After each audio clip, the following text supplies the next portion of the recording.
안녕하십니까. 3강 이제 들어가겠습니다. 3강은 일시역 차이에 대한 내용입니다. 이번 시간이 장수가 좀 많아서 시간이 조금 걸릴 것 같네요.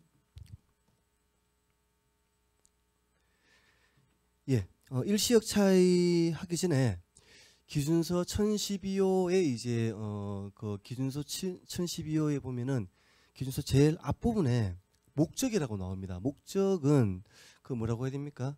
기준서를 보시는 분들한테 기준서에 대한 간략한 개요 내지는 소개, 또 어떻게 보면은 뒤에 있는 내용을 압축 요약한 거라고 볼 수 있거든요. 그래서 개요는 뭐라고 해야 됩니까? 그렇게 내용이 어렵지 않고 이런 내용이 있구나라고 이제 가볍게 이제 터치하는 그런 내용이 되는데 거기 어떤 내용들이 있는가 보겠습니다.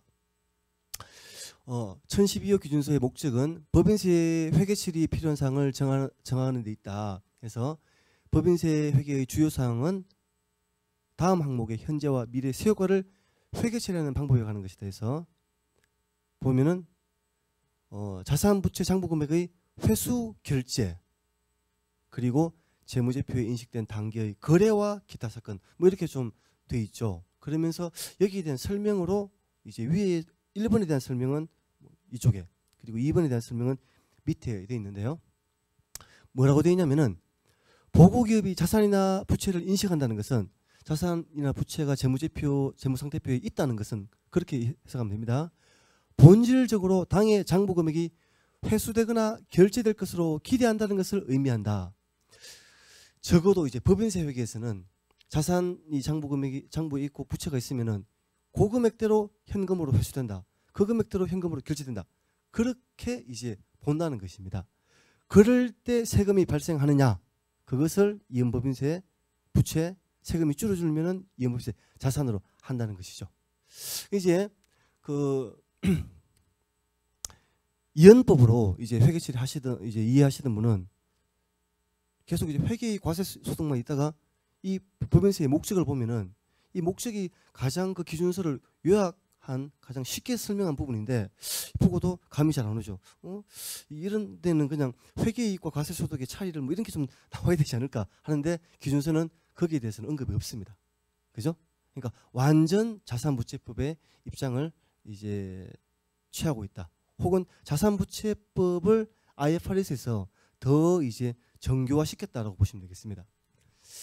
참고로 말씀드리면 USGAAP에는 USGAAP보다 이제 IFRS가 좀 더 자산부채법을 이제 이론적으로 좀 더 이제 정교화 시켰다라고 해야 됩니까? 그런 걸 알 수 있는 것이 지금 좀 이따 설명드리겠지만 USGAAP에는 세무 기준액에 대한 정의가 없어요. 근데 이제 IFRS에서는 세무 기준액의 정의, 결정 방법에 대해서도 기술하고 있습니다. 이것은 이제 장부 금액이 뭐고 세무 기준액이 뭐고 더 이제 확실하게 하기 위해서 한 입장이라는 걸 알 수 있겠죠. 다음에 뒤에는 이제 뭐라고 되어 있냐면요. 이 기준서는 거래나 사건의 세효과를 당해 거래나 사건을 회계 처리하는 방법과 동일하게 회계 처리하도록 하고 있다. 거래가 있고 거래와 관련된 세금이 있겠죠. 거래가 있고 거래와 관련된 법인세가 있는데 거래를 회계 처리하는 방식으로 법인세도 회계 처리하는 겁니다. 그런데 거래는 크게 어떻게 나뉘느냐? 손익거래, 그 다음에 자본거래. 자본거래는 이제 기타 포괄 손익 거래를 포함한다고 보시면 되겠습니다. 기타 포괄 손익 거래거나 아니면 다른 자본거래.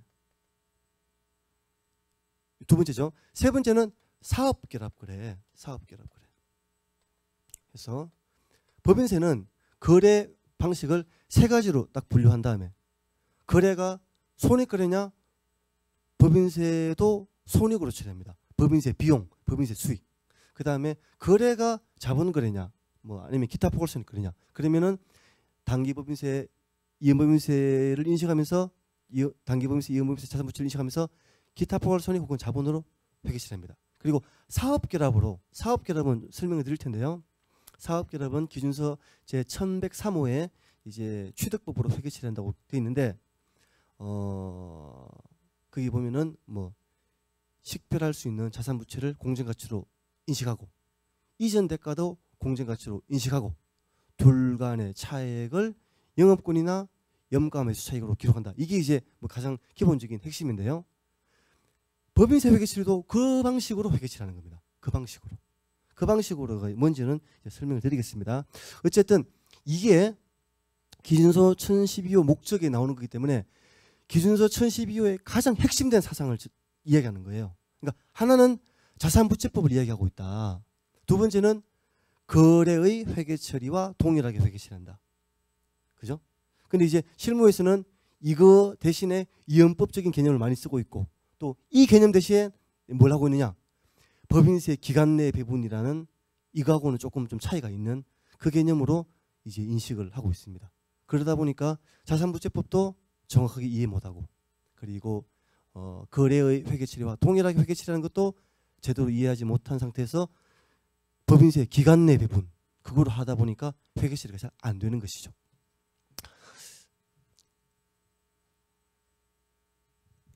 예.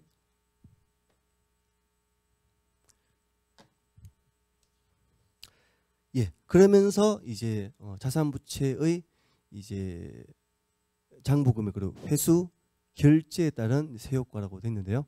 예를 한번 들어보겠습니다.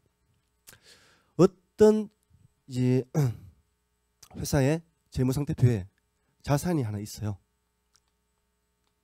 자산이 100입니다. 100.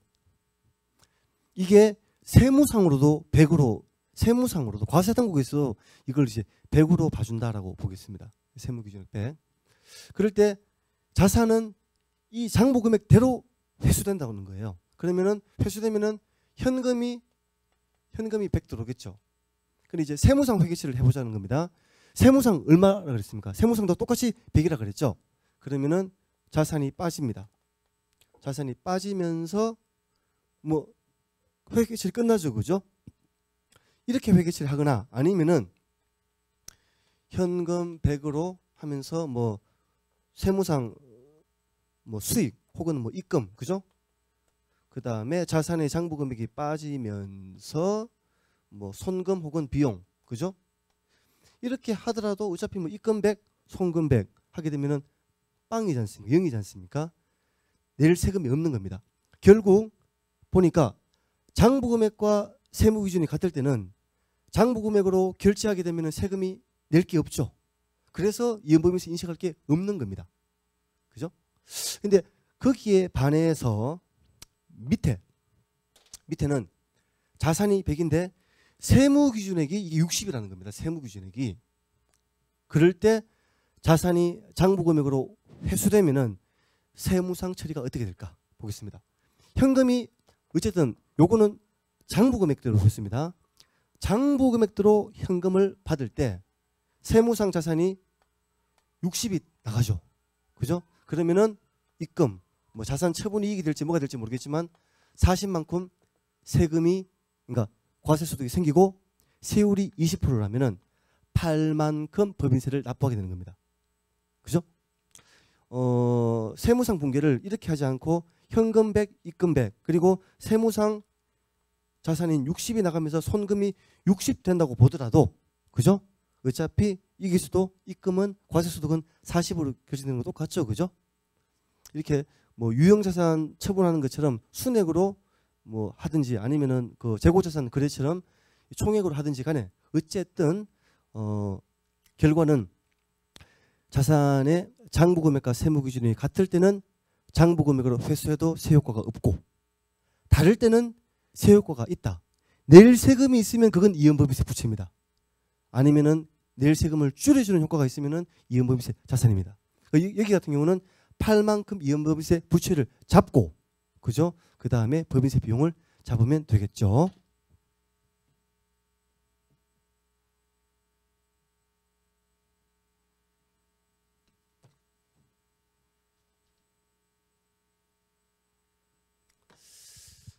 예, 두 번째 있는 내용에 대해서 또 언급을 하네요. 거래나 사건의 세효과를 당해 거래나 사건을 회계처리하는 방법과 동일하게 회계처리하도록 하고 있다. 이것이 기준서의 입장입니다. 기준서 IFRS 법인세의 이제 방식입니다. 거래와 사건과 동일하게. 자, 거래가 단기손익이면은 법인세 효과도 단기손익이에요. 근데 여기서 하나 알 것은 거래가 이런 거래가 있습니다. 현금 100 그리고 예를 들어서 이제 뭐 자산 무형 자산을 100을 했습니다. 근데 세무상으로는 현금 100이고 자산이 아니고 비용 송금이에요. 그러면 이거는 뭡니까? 이 회계 처리는 수익 비용 안 달았죠. 그죠? 그냥 자산 취득 회계 처리한 거지 않습니까? 이것도 손익으로, 그러니까 이 중에서 뭐에 해당되느냐? 여기에 해당된다고 보는 겁니다. 그죠? 그래서 뭐 이게 나중에는 무형자산이 상각되거나 손상되면서 손익 잡히지 않습니까? 그런 것까지 고려해서 이런 것들도 법인세 회계에서는 손익으로 보는데, 여기서 이제 법인세 그 지금 조금 전에 말씀드린 것처럼 세무상 세무 기준액이 0이다. 그러면은 이걸 장부금액으로 회수하게 되면은 과세 소득이 생기기 때문에 이연법인세 부채 세율이 20%라 치면은 이연법인세 부채가 20 잡히고 단기 손익이 되는 겁니다. 단기 손익인데 여기서 단기 손익은 뭐 무형자산 상각비 이런 거 안 씁니다. 그냥 무조건 법인세 비용입니다. 법인세 비용. 그러니까 단기 손익으로 인식할 때는요, 손익계산서 그 항목이 이자 수익에서 발생했더라도 이자 수익으로 회계 처리하지 않고 법인세는 법인세 비용 수익으로 회계 처리하는 겁니다. 그죠? 예를 들어서 매출에서 발생했다. 매출에서 단기 법인세가 발생했다. 그래도 매출액을 감소시키는 게 아니고 법인세 비용으로. 이거는 손익계산서 그 구분 표시에서, 그죠? 구분 표시에서 뭐 매출액을 보여주고 그 다음에 뭡니까? 계속 사업 영업이익을 보여주고 뭐 중단 영업이익을 보여주고 그 구분하지 않습니까? 법인세 비용은 따로 표시하게 되어 있기 때문에 손익에서 발생한 법인세 비용은 법인세 비용이라는 그 계정을 써서 회계 처리한다는 겁니다. 근데 거기에 반해서 기타 포괄손익 자본은 그 기타 포괄손익 자본 항목을 바로 까줘요. 바로 까줍니다. 예를 들어서 자기주식 처분이익이 있다. 자기주식 처분이익. 자기 주식이 이게 1,000원이 있는데 취득원가가 1,000원인데 이걸 갖다가 현금으로 1,500원 주고 뭡니까? 그 매각을 했습니다. 그러면은 처분이익, 자본잉여금 잡히죠, 그죠? 처분이익이 500 잡힙니다. 여기에 대해서 세금을 내지 않습니까? 세금을 내면 이제 단기 법인세 부채, 뭐 미지급 법인세, 그죠? 가 잡힙니다. 세율 20%라 치면은 100 잡히지 않습니까? 이때 이게 손익거래가 아니고 자본거래이기 때문에 자본으로 처리하는데 자본 과목은 요 과목을 그대로 쓰면 되는 겁니다. 그죠? 그대로. 그래서 처분이.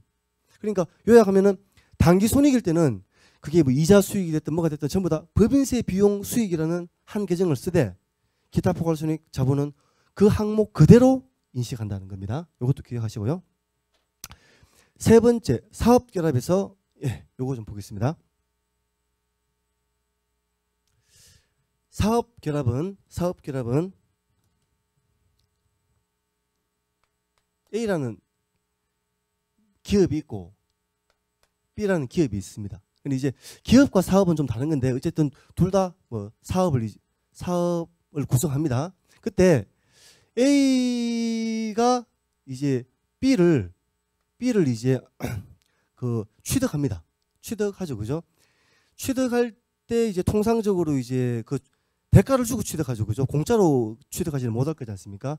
그 주는 거를 이전 대가라 그러고 이제 이전 대가를 주면서 자산 부채를 갖다가 이렇게 받아 오게 되는 것이죠, 그죠? 오는데 그 받아오게 되는 자산 부채를 이제 자산 부채를 페어밸류로 인식합니다. 자산 부채. 식별 가능한 모든 자산 부채를 가져오게 돼 있어요. 그리고 이기에 대한 대가로 이제 이전 대가를 줍니다. 이전 대가는 통상 이제 대변의 회계 처리가 되겠죠. 이전 대가는 자산을 제공하기도 하고 자산을 제공할 때는 자산 장부금액이 빠지면서 처분 손익이 잡히겠고 부채를 부담하는 경우도 있고 자본을 발행하는 경우도 있습니다. 뭐 자산이라 그러면 대표적으로 현금이 있겠죠, 그죠? 현금도 있고 현금 외에도 있을 수 있는데 어쨌든 이전 대가가 회계 처리됩니다. 그러면은 식별 가능한 자산 부채가 있고 이전 대가가 있는데요. 그러면은 이 차변과 이 대변 금액을 비교를 해서 이게 그 맞도록, 그죠? 플러그 되는 금액. 이 여기에 발생할 수도 있고 여기에 발생할 수도 있습니다. 그러면은 여기에 발생하면은 영업권이라 회계 처리하고요. 그죠? 식별 안 되는 무형자산입니다. 영업권은. 여기에 이제 회계 처리되면은 염가 매수 차이라는 이제 계정을 써서 회계 처리를 하는 거예요. 이게 이제 그 사업결합의 방식입니다. 회계 처리 방식입니다. 그러니까 식별할 수 있는 모든 자산과 부채를 공정가치로 인식하고, 그리고 이전 대가도 공정가치로 인식을 합니다. 그런 다음에 차대가 어디에 와야지 이게 메꿔지느냐. 이쪽에 메꿔지는 잔액이 오면은 영업권, 이쪽에 오면은 이제 영가매수 차익인데요. 법인세 회계 처리 어떻게 하느냐? 법인세 회계 처리는 이것과 관련해서 이 사업 결합을 하면서 발생하는 법인세 자산 부채를 찾아요. 법인세 자산 부채가 있느냐? 그래서 단기 법인세 부채가 있을 수도 있고, 이연 법인세 부채가 있을 수도 있고, 이연 법인세 자산이 있을 수도 있고, 어쨌든 인식을 합니다. 그러면은 법인세 회계 처리를 뭐 법인세 자산 혹은 법인세 부채를 인식하겠죠, 그죠? 이거는 뭐 단기 법인세가 될 수도 있고 이연 법인세가 될 수 있을 것입니다. 그리고 그 다음에 이전 대가의 세효과를 처리합니다. 근데 이전 대가의 세효과는 없는 경우가 일단 대부분인데요. 지금 이제 깊이 들어가면 좀 어렵기 때문에 간단하게 설명드리겠습니다. 100% 이해 안 될 수도 있겠지만 이전 대가의 세효과를 회계 처리하는데 이전 대가의 세효과는 대부분 없어요. 없습니다. 그런데 있는 경우가 언제 있느냐? 자본이 회계 이제 그 뭡니까? 이전 대가가 자본일 때 자본의 회계상 가입과 세무상 가입이 다르게 되면은 그 다른 금액의 세율을 곱한 게 법인세 효과가 되는 겁니다. 예를 들어 볼게요. 이제 사업 결합하면서 자본을 1000을 발행했습니다. 1000.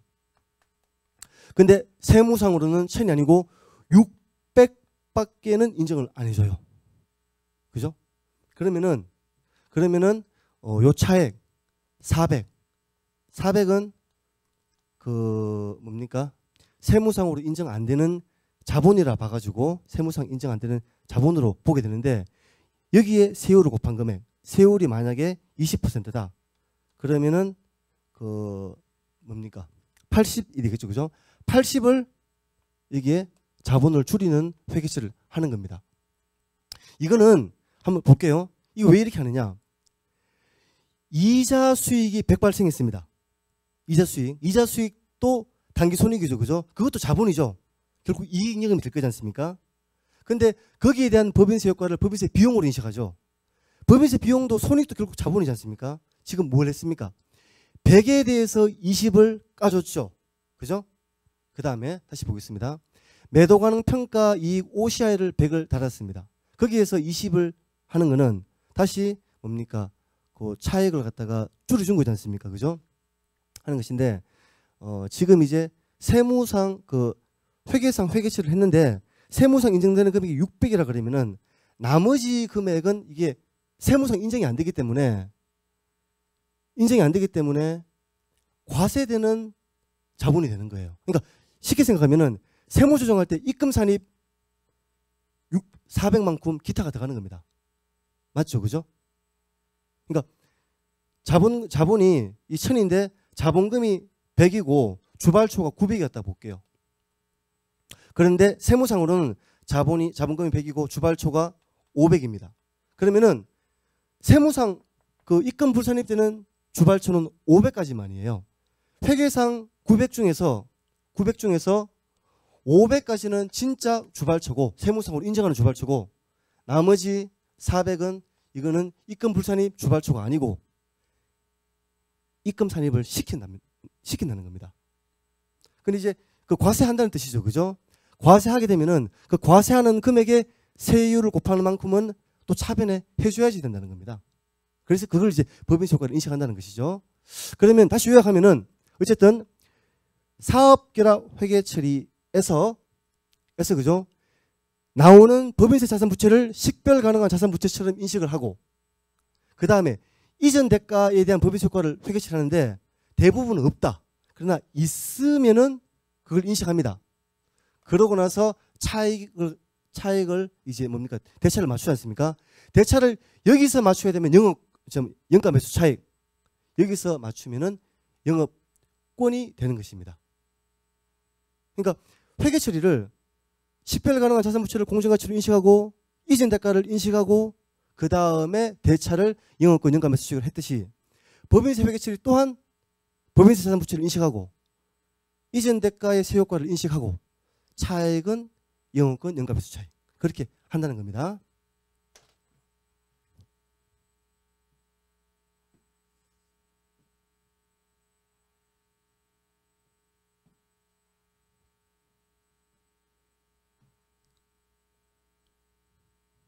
예, 기준서에 이제 용어의 정의부터 나오네요. 예, 용어의 정의는 실제 중요한데요. 간단하게 설명하겠습니다. 법인세 비용 차감 전 회계기간의 손익이다. 법인세 비용 차감 전이네요, 그죠? 그리고 기타 포괄손익은 포함하지 않습니다. 그러니까 포괄손익을 이제 단기손익이 아닌 포괄손익을 이제 주요 손익 개념으로 하고 있는 IFRS에서 법인세 회계에서만큼은 회계이익은 단기손익만 이야기하는 것이다. 근데 이제 구체적으로는 법인세 비용은 빼고 그 전에 법인세 비용 차감 전 회계기간의 손익입니다. 과세소득은 이제 알겠죠. 이건 이제 세무에서 계산하는 이제 이익이다, 그죠? 과세당국이 계산하는 이익이다, 그렇게 이해하시면 될 것 같네요.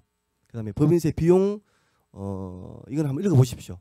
그리고 단기 법인세, 그다음에 이연 법인세 부채, 그죠? 있고 다음 페이지 이연 법인세 자산이 있습니다. 근데 제가 잠깐 돌아가 볼게요. 일단 이연 법인세 부채는 가산할 일시적 차이라는 거, 그죠? 요거 기억하시고요. 그 다음에 다음 장에서 이연 법인세 자산은 어떻게 됩니까?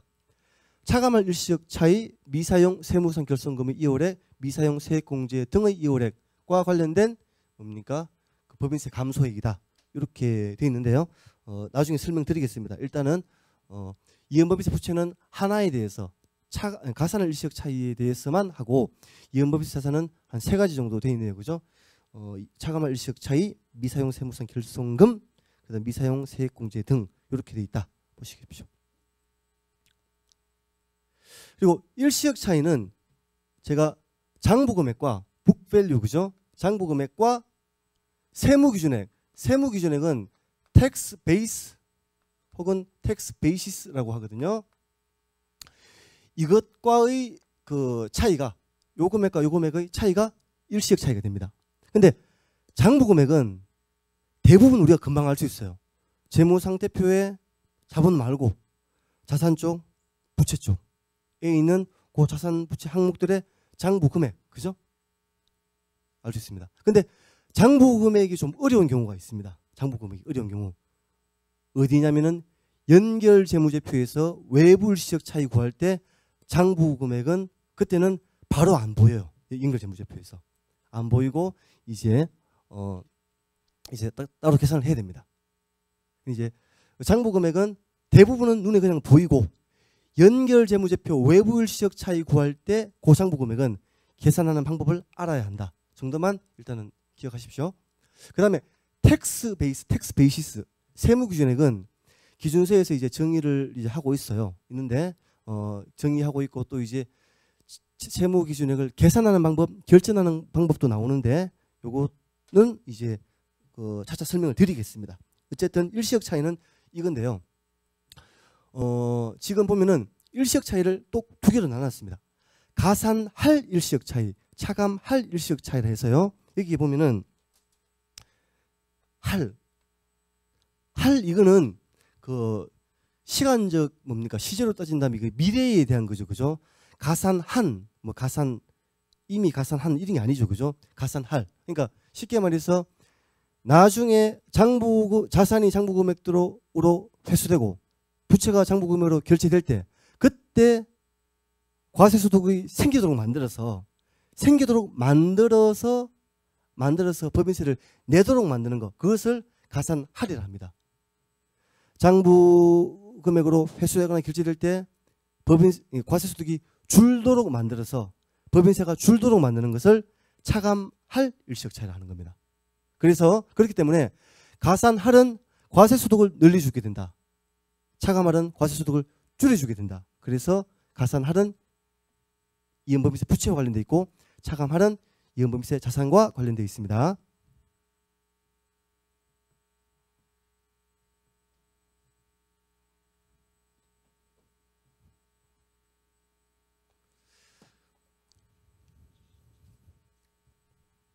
예, 세무기준액입니다. 여기는 이제 용어 정의가 아니고 용어 정의를 이제 넘어갔고 지금은 이제 세무기준액의 결정 방법에 대해서 나오는 것인데요. 세무기준액은 이렇게 생각하시면 됩니다. 과세상 자산부채의 그 장부금액, 그러니까 세무상 자산부채 장부금액이다. 혹은 과세당국에서 계산하고 있는 자산부채 장부금액이다. 그렇게 이해하시면 되고요. 근데 구체적으로 그 금액을 결정하는 방법에 대해서 이제 나와 있습니다. 자산의 세무기준액은 한번 보겠습니다. 자산의 장부금액이 회수될 때 기업에 유입될 과세대상 경제적 효익에서 세무상 차감될 금액을 말한다. 세무상 차감될 금액. 요게 이제 그겁니다. 그 다음에 근데 만약 그러한 경제적 효익이 과세대상이 아니라면 자산의 세무기준액은 장부금액과 일치한다. 그러니까 회수될 때 과세가 안 되는 종류의 것이라면은 그러니까 그 세무기준액은 장부금액과 일치한다. 있죠. 두 번째 보겠습니다. 부채의 세무기준액. 장부금액에서 미래 회계기간 동안 이 기간에 당해 부채와 관련해 세무상 공제될 금액을 차감한 금액이다. 장부금액에서 미래 세무상 공제될 금액을 차감한 금액. 그러니까 장부금액 마이너스 미래 공제할 금액이 이제 부채의 세무기준액입니다. 근데 부채의 종류가 수익을 미리 받은 그런 종류의 부채, 예를 들어서 뭐 선수 수익 같은 거 있겠죠. 그런 거라 그러면은 장부금액에서 뭘 빼느냐? 앞에서는 세무상 공제될 금액을 뺐는데 여기는 과세되지 않을 수익을 뺀다 이렇게 되어 있습니다. 상당히 어렵죠, 그죠? 상당히 어렵고 이 내용은 이제 IFRS 1012 이제 기준서 1012호 법인세 회계를 알기 위해서 이걸 정확하게 계속 알고 이걸 항상 적용시킬 필요는 없습니다. 없고 뭐 심지어는 이제 강의하는 저도 이 내용을 강의할 때만 이제 공부해서 이제 이해하지 시간이 지나면 까먹어 버려요. 근데 그럼에도 불구하고 이 이해가 있어야지만 한번 이해하는 과정을 한 번은 밟아야지만 그 이후에 까먹는다 하더라도 아 지금 기준서에 의한 세무기준액은 이렇게 결정되는구나. 그래서 우리가 보통 이제 그 자본금과 적립금 조정명세서 50%씩의 유보 혹은 마이너스 유보를 일시적 차이로 봐서 회계치라고 있지 않습니까? 그게 항상 맞는 건 아니구나. 유보 마이너스 유보가 일시적 차이와 다를 때도 있구나를 알기 위해서는 이 세무기준액의 개념을 한번 알아가지고 적용시켜보는 과정이 필요하기 때문에 이것을 이제 설명을 드리는 것입니다. 그래서 한번 듣고 나면은 좀 복잡합니다. 복잡하고 이걸 이제 적용해서 세무기준액을 구하는 거는 너무 시간도 걸리고 힘들겠다 싶습니다. 근데 이제 그렇기 때문에 세무기준액을 이 방식대로 결정할 필요는 없고요. 대신에 강의를 들으면서는 한번 이해할 필요는 있습니다. 듣고 나서 까먹는다 할지라도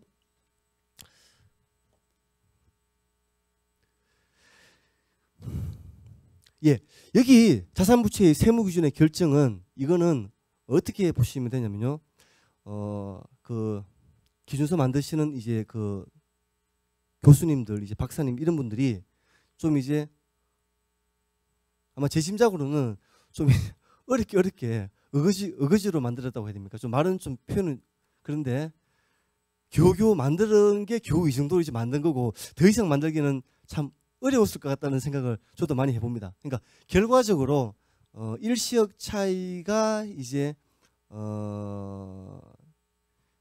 일시적 차이가 미래 이제 세부담하고 관계되도록 연관되도록 역으로 해서 만든 정의가 이 세무기준액의 결정 방법이 된다. 그렇게 저는 이해를 했습니다. 제가 이해한 그 내용들을 한번 따라와 보시겠습니다. 먼저 이제 자산부터 한번 보겠습니다. 자산의 세무기준액. 자산의 장부금액이 회수될 때 기업에 유입될 과세 대상 경제적 효익에서 세무상 차감될 금액 이것이 그 자산의 세무기준액입니다. 세무상 자산은 세무상 차감된다. 그러니까 세무상 차감돼서 세무상 뭡니까? 미래 법인세를 줄여주게 되면은 그게 경제적 효익이 있는 거지 않습니까? 그럴듯하죠, 그죠? 세무상 차감될 금액이 자산이다. 제가 앞에 설명을 드렸는데요. 재무상태표에 자산의 장부금액이 100이 있습니다. 그런데 이제 자산이 장부금액대로 회수된다고 볼게요. 그러면은 세무상 회계 처리를 현금 100, 그죠? 그리고 자산, 요 세무상 자산이 되겠죠? 그게 60이라고 일단 가정하겠습니다. 60이라 하고 그 다음에 이제 그러면은 여기는 뭐 입금 혹은 뭐 세무상 처분이 그죠? 과세 소득이 발생합니다. 또 이제 다르게 총액으로 회계 처리했을 때 현금 100, 그 다음에 이제 세무상 수익 100, 그 다음에 그 자산이 나가면서 그 60 세무상 자산이 나가면서 뭡니까? 비용 혹은 송금 60 되지 않습니까? 그러니까 볼게요. 장부금액 100인데 세무 기준액이 60이다. 그런 자산이 장부금액대로 회수되게 되면은 100만큼 회수될 때 60만큼 송금 인정받아 가지고 40 과세소득이 발생하는 거는 앞에서 여러 번 설명드렸죠, 그죠? 그때 세율이 20%라면은 8만큼 법인세가 나올 것입니다. 그만큼 이연법인세 부채를 인식하는데, 근데 세무기준액은 그 논리를 역으로 적용시킨 거예요. 현금 100으로 이렇게 장부금액이 회수될 때 처분이익이 40 나오지 않습니까? 그러면은 손금으로 40 받은 거 아니냐. 요 송금으로 인정받은 금액이 있으면 그게 세무기준액이다. 다시 이제 어떻게 보면은 이게 이제 순환 논리로도 볼 수 있어요. 어떻게 보면은 그러니까 일시역차의 이제 과세소득 세효과인데 이제 앞에 게 먼저 정해지고 뒤에 게 이렇게 정해져야 되는데 결국에는 뒤에 거 나오는 거 가지고 앞으로 정의한 면이 좀 있는데 어쨌든 이 상황에서 결국 현금으로 이제 장부금액으로 회수될 때 세무상 송금으로 얼마 인정받았느냐? 60. 요게 이제 세무상 세무기준액이라는 겁니다. 밑에를 보더라도 현금 100, 과세소득 수익 100이 발생하고 자산 세무상 자산으로 얼마 송금 인정받았느냐? 얼마 세공제 받았느냐? 60. 그러면 이것이 자산의 세무기준액이라는 거예요. 그래 보면은 세무기준액을 이제 원천적으로 딱 결정한 다음에 여기서부터 딱딱딱이 나오게 된 게 아니고 이게 이제 뒤에서 이제 세무기준액에서 일시역 차이가 나오고 과세소득 세효과가 나오는데 뒷부분에 있는 걸 가지고 쓴 그런 면이 좀 있습니다. 어쨌든 좀 불완전하지만 기준서를 만드신 분들도 이 이상은 정의를 하기가 어려웠다라고 봅니다. 이 이상은. 일단은 그런 상태고요. 그러면은 세무기준액의 결정 방법에 따라서 한번 이제 세무기준액을 한번 산정해 보겠습니다. 첫 번째, 기계장치 100이 있습니다. 기계장치 100이 있는데 세무상 감가상각비가 30. 기계장치가 100이 있는데 회계상은 잘 모르겠고요. 회계상은 모르겠고 어떤 세무상 감가상각 누계액은 30입니다. 제가 여기 재무상태표에 쓰는 거는 항상 장부금액을 쓰지 않습니까? 그렇기 때문에 장부금액은 20이라 하고 요거에 그 세무상 감가상각비만 30으로 이렇게 제가 표시를 하겠습니다. 그게 이제 일관된 그 일관성을 유지할 수 있죠, 그죠? 이럴 때 보겠습니다. 자산이 장부금액은 80이 되겠죠, 그죠? 80으로 회수됩니다. 자산이 회수될 때 세무상 송금으로 인정받을 금액은 당연히 세무상은 기계장치 취득원가 100, 감가상각 누계액 30이기 때문에 당연히 70이 맞죠, 그죠? 그러니까 세무상 자산은 70입니다. 그리고 과세소득, 처분이익이 10 발생하죠. 그래서 70이 세무기준액이 되는 겁니다. 근데 이제 이렇게 보면 어떤 분들은 그렇게 어렵게 가지고 왜 계산하느냐? 그냥 100에서 30 빼면 70 나오는데 생각할 수 있습니다. 맞습니다. 근데 맞는데 기준수의 정의에 따라서 한번 적용시켜 보는 겁니다. 그죠? 그 다음에 미수이자 100입니다. 근데 세법에서는 이자를 그 현금주의로 과세하고 있다. 이럴 때 그죠? 그러면은 미수이자가 100 달려 있어요. 그러면은 이게 이제 미수이자가 회수될 때 미수이자가 회수되는 거는 어떻게 되는 겁니까? 현금 받고 미수이자 이렇게 회계치를 하는 거지 않습니까? 이게 세무상으로는 과세되는 거 맞죠? 그죠? 세무상으로 과세되는 거 맞지 않습니까? 왜냐하면은 세무상으로 현금주의로 과세하니까. 근데 이때 세무상 공제할 금액, 송금받을 금액이 있습니까? 없죠. 그래서 빵이 나오는 겁니다. 이 설명을 처음 들으면은 매우 이제 저렇게 어렵게 계산할 필요가 있느냐? 아니 미수이자 100에서 세무상 현금주의로 과세하게 되면은 미수이자 세무기준은 0인 거 당연히 아는데 라고 생각할 수도 있을 겁니다. 근데 이제 그렇게 생각하시는 분들은 잘 알고 계신 거고요. 어쨌든 기준수에 따라서 계산하면은 그런 과정으로 나온다는 겁니다. 다음에 매출채권 100.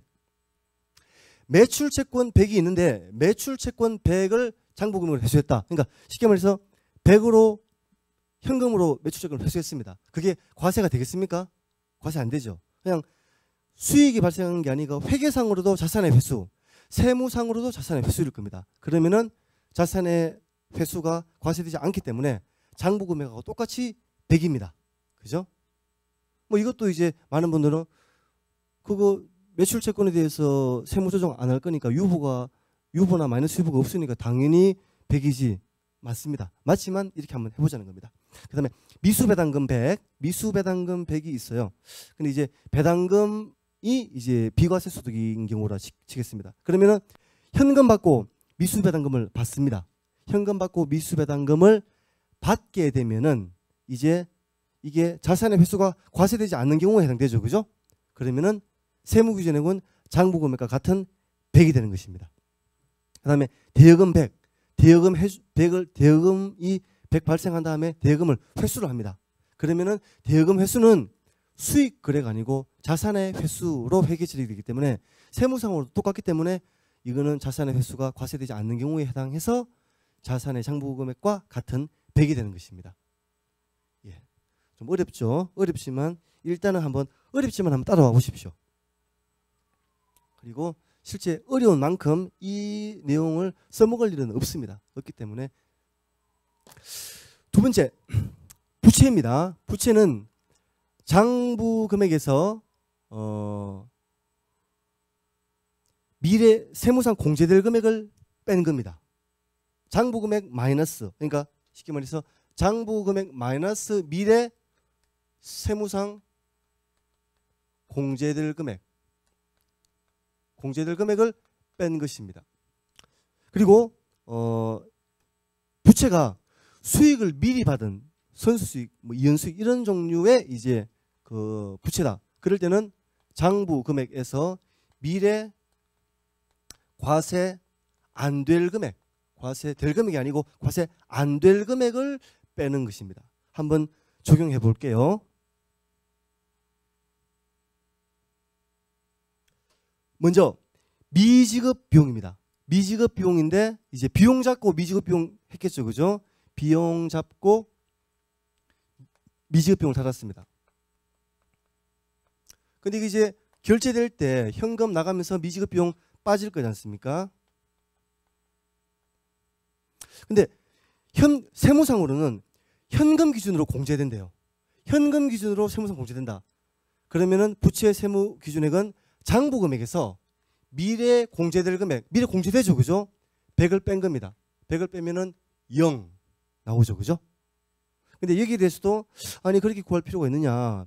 미지급 비용이 현금 기준으로 세무상 공제되면 분명히 이거 송금불산이 됐을 텐데 장부금액에다가 유보 더해가지고 0 이러면 되는 거지. 헷갈린다. 뭐 맞습니다. 근데 그렇게 이해하시면 되고요. 한번 이렇게 기준서대로 한번 따라와 보자는 겁니다. 다음에 선수이자. 이자는 현금주의로 과수될 때입니다. 그러면은 선수이자, 현금 선수이자. 이제 시간이 경과하면서 선수이자가 이자 수익으로 이제 바뀌겠죠. 예, 이런 상황에서 이 금액이 100입니다. 근데 이제 이거는 수익을 미리 받은 경우에 해당되겠죠. 그러면은 미래 과세 기간에 과세되지 않을 수익, 미래 과세 기간에 과세되지 않는 금액이 얼마일까요? 100 과세 안 되죠, 그죠? 과세는 이미 다 됐지 않습니까? 현금 받을 때. 그래서 100 그대로 과세 안 될 거기 때문에 장부 금액에서 미래 과세 안 될 금액을 빼버리니까 0이 나옵니다. 근데 여기서도 통상적으로 우리는 그렇게 안 하고 선수 수익에 대해서 송금불산입 했을 테니까 그러면은 장부 금액에다가 유보 더해가지고 0, 그게 더 쉬운데 맞습니다. 쉬운 거 맞습니다. 다음에 미지급 비용. 미지급 비용인데 세무상 이미 공제됐다. 세무상 이미 공제됐다는 거는 회계상으로도 비용 미지급 비용 했지만 세무상으로도 손금이 이미 됐다는 것이죠. 그죠? 이럴 때는 장부 금액에서 미래 공제될 금액 없죠. 이미 공제됐지 않습니까? 그래서 장부 금액 100에서 미래 공제될 금액은 없기 때문에 결국 장부 금액과 같이 나옵니다. 이거는 우리가 이제 평소 알기로는 여기에 대해서 세무조정 없지 않느냐. 유보 마이너스 유보 안 뜨니까 세무기준액은 장부 금액과 같다. 그렇게 하면 되는 거 아니냐. 그렇게 해도 됩니다. 다음에 미지급 벌과금입니다. 미지급 벌과금은 벌과금 잡고 그죠? 비용 잡고 미지급 벌과금 잡았을 것입니다. 미지급 벌과금. 근데 이게 이제 현금 하면서 미지급 비용이 떨어지겠죠. 근데 벌과금이 세무서 공제 안 되기 때문에 돈 내더라도 공제 안 될 겁니다. 그죠? 그러면은 장부금액에서 미래 공제될 금액이 없기 때문에 결국 100과 장부금액과 같이 나오겠죠. 그리고 차입금 상환할 때 뭡니까? 회계상으로도 그렇고 세무상으로도 그렇고 이거는 비용을 한 게 아니고 채무를 결제한 거로 회계처리해야 되는 거지 않습니까? 미래 공제할 금액이 없습니다. 그렇기 때문에 장부금액에서 미래 공제할 금액을 빵을 빼주면은 결국 장부금액과 같이 나옵니다. 예, 이렇게 좀 어렵게 이제 그 세무기준액의 정의를 한번 따라와 봤어요. 근데 이제 이 세무기준액의 정의를 가지고 조금 이따 이제 적용을 몇 개 시킬 겁니다. 그러면은 그 우리가 평소에 알고 있던 자산의 장부금액에서 플러스 마이너스 유보했는 것이 세무기준액이 안 나올 때가 있습니다. 그걸 이제 알기 위해서, 그걸 이해하기 위해서 이 뭡니까 좀 상당히 좀 어려운 우리의 직관과도 안 맞는 이 과정을 한번 해보는 것이에요. 근데 여기에 대해서는 이제 좀 이따 설명드리겠습니다. 예, 통상적으로 자산부채의 세무기준액은 자산부채의 장부금액 플러스 마이너스 유보가 되는 겁니다. 이건 내용 알고 계시죠, 그죠? 예를 들어서 보겠습니다. 재고자산이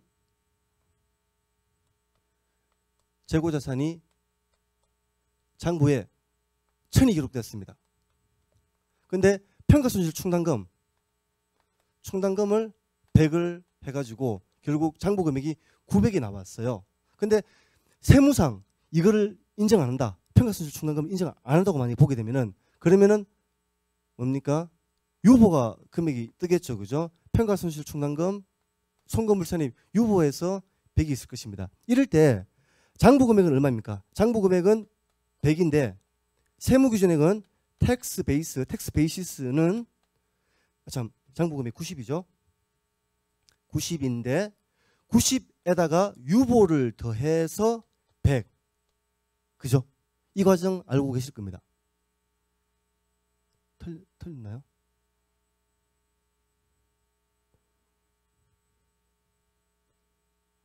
(90 더하기 10) 100. 있습니다. 900 맞습니다. 900, 100 해서 1000이죠, 그죠? 맞습니다.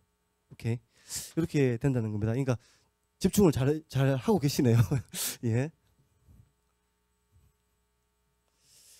있습니다. 그런데 이게 항상 성립하는 것은 아니다. 만약에 항상 성립했다 그러면은 아마 제가 그 기준서에 있는 내용 그 보지도 마십시오. 아무 쓰잘데기 없는 내용입니다. 복잡하기만 하면서 설명을 안 했을 거예요. 근데 이게 차이가 나는 게 있기 때문에 이걸 한번 설명을 드렸던 것입니다. 예, 기준서 내용을 좀 보겠습니다. 기준서에 이제 이런 내용이 나와요. 자산 부채가 아닌데 세무 기준액을 가지는 경우. 그러니까 저희가 기본적으로는 자산 부채의 세무 기준을 따지지 않습니까? 근데 회계상으로는 자산 부채가 아니에요. 그러니까 다르게 보면은 영의 자산, 영의 부채인데 세무상으로는 자산 부채가 되는 경우가 있습니다. 그걸 이제 보는 것이죠. 아래의 항목이 미래 회계기간에 세무상 공제 가능하게 되면 세무기준액을 가지는 항목이 된다. 회계상 연구원가는 비용으로 회계치를 해요. 그런데 이제 그러니까 회계상 현금, 연구원가, 연구비, 그죠? 비용으로 처리했습니다. 근데 세무상으로는 이게 이제 뭐 연구개발비 뭐 등등으로 해서 뭐 자산으로 된다는 거죠. 자산으로 된 다음에 현금, 그 다음에 이제 이게 삼각되면서 비용, 송금 되는 거. 이럴 때는 이 세무상으로는 자산이 있다는 겁니다. 그러니까 세무상으로는 세무기준액이 있다는 것이죠. 세무상 그 자산의 세무기준액이 있게 되는 경우입니다. 그 다음에 주식결제형 주식기준보상입니다. 우리 이제 그 기준서 1102호 이제 주식결제형 주식기준보상에 의하면은 이제 그 부여일의 이제 공정가치로 이제 비용을 인식하고 자본을 인식하게 됩니다. 근데 이제 이게 회계실 해볼게요. 비용, 뭐 급여 혹은 주식보상 비용, 그 다음에 주식선택권 등의 자본을 이제 기록을 하죠. 하는데 이게 회계상으로는 비용이 됐습니다. 근데 세무상으로는 만약에 이게 나중이라는 건 주로 이제 주식 그 선택권을 행사한다든지, 그죠? 그래서 뭐 자본이 발행된다든지 그때 세무상으로 그 인정을 받는다 그러면은 자산의 그 세무상 자산의 세무 기준이 있다는 겁니다. 그러니까 이 세무 여기에서는 미래 세금 공제 받는 거는 현재의 세무상 자산이라는 거예요. 그런 관점에서 그래서 회계상 비용으로 처리하지만 나중에 세무상 공제 받는 거라 그러면은 세무상으로는 자산이 있는 거로 보는 것입니다. 자산이 있는 것으로. 그래서 이런 경우 이제 주식결제형 주식기준 보상, 이제 주식기준 보상에 대해서는 8강입니까? 정도에 이제 한번 그 집중적으로 다룰 것입니다. 그때 이제 설명을 드릴 텐데요. 이런 항목도 대표적으로 이제 자산 부채의 장부 금액에다가 유보, 마이너스 유보를 가감한 금액하고 세무 기준액이 다르게 나오는 대표적인 예외입니다. 그러니까 이거 이때 세무 조정하게 되면은 송금물 선입, 기타로 그 세무 조정 하지 않습니까? 그죠? 그렇지만 세무 기준액이 있다는 거예요. 그래서 많은 분들이 이제 이 기준서에서 분명히 나오는 규정인데 주기준 보상에 대해서 이연법인세 자산을 인식한다고 되어 있는데 이 규정을 이제 많은 분들이 놓치시고 법인세, 이연법인세 자산 인식을 생략하는 경우가 많습니다.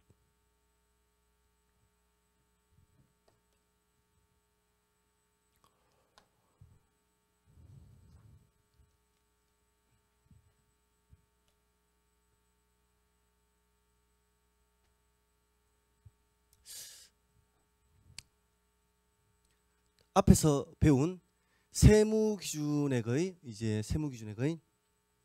그 뭡니까? 결정 방법에 따라서 세무기준액을 계산해보고 그것이 장부금액 플러스 마이너스 유보와는 다르게 결정되는 사례가 되겠습니다. 근데 참고로 이 사례는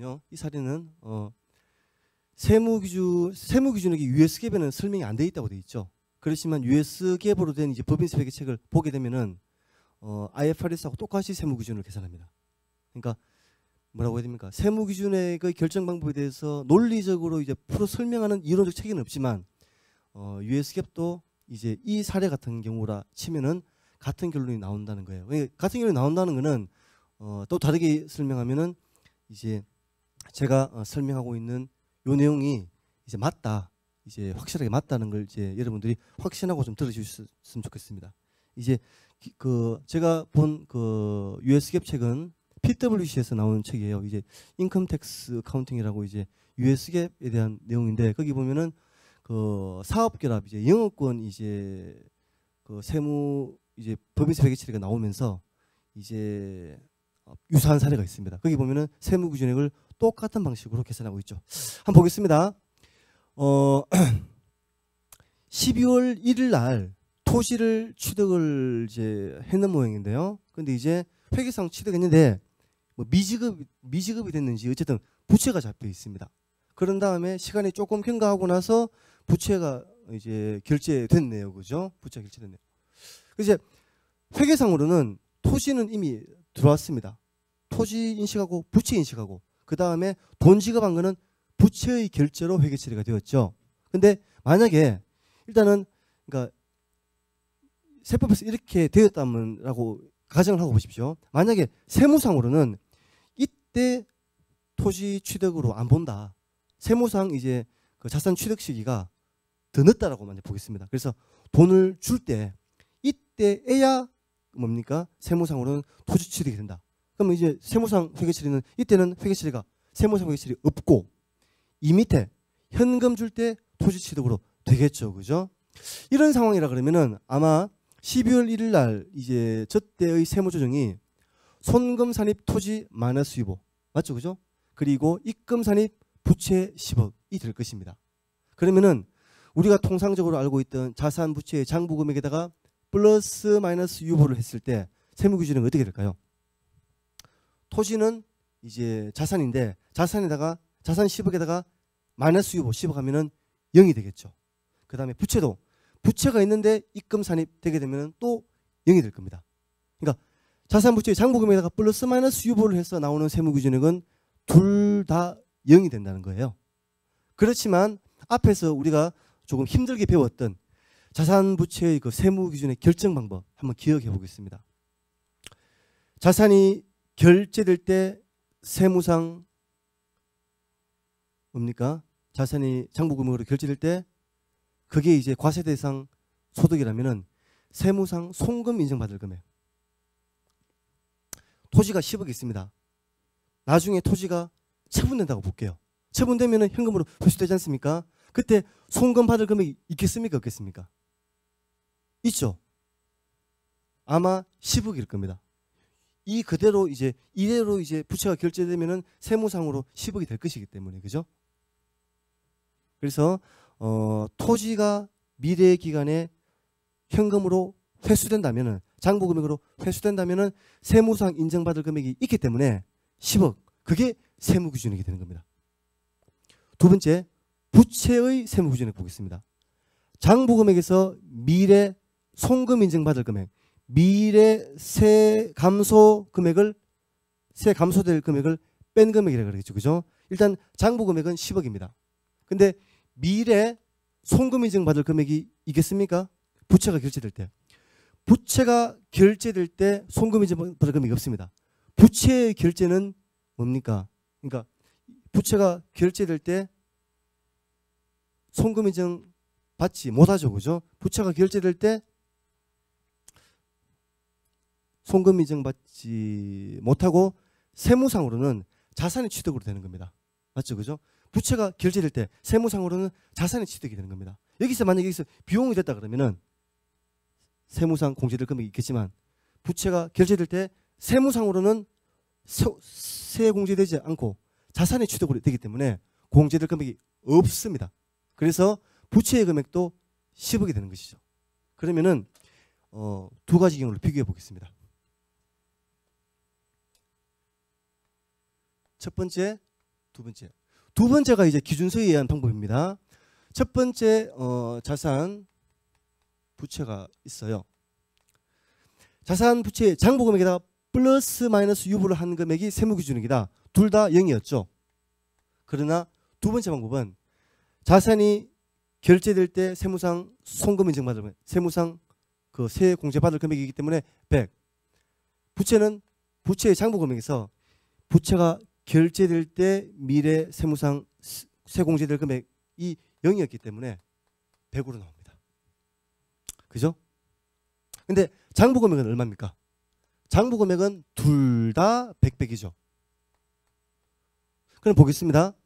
첫 번째 방식과 두 번째 방식이 세무기준액이 달라요. 세무기준액. 첫 번째 방식은 둘 다 00. 그러나 두 번째 방식은 100, 100이었습니다. 근데 여기에 대해서 또 어떤 분들은 그렇게 생각하죠. 그래 봐야 별 의미 없는 거 아니냐. 장부 금액과 세무기준액의 차이가 일시적 차이가 여기서는 플러스 100, 여기서는 부채니까 마이너스 100이니까 그죠? 그러니까 이거 또 여기에서는 장부 금액과 세무기준의 차이가 없으니까 이쪽에서는 한쪽에는 이연범위세 자산, 이연범위세 부채가 생기는데 둘 다 상계되고 여기는 이연범위세 자산 부채가 안 생기니까 결국 똑같은 거 아니냐 이거라고 생각할 수 있죠. 그죠? 그러나 만약 이게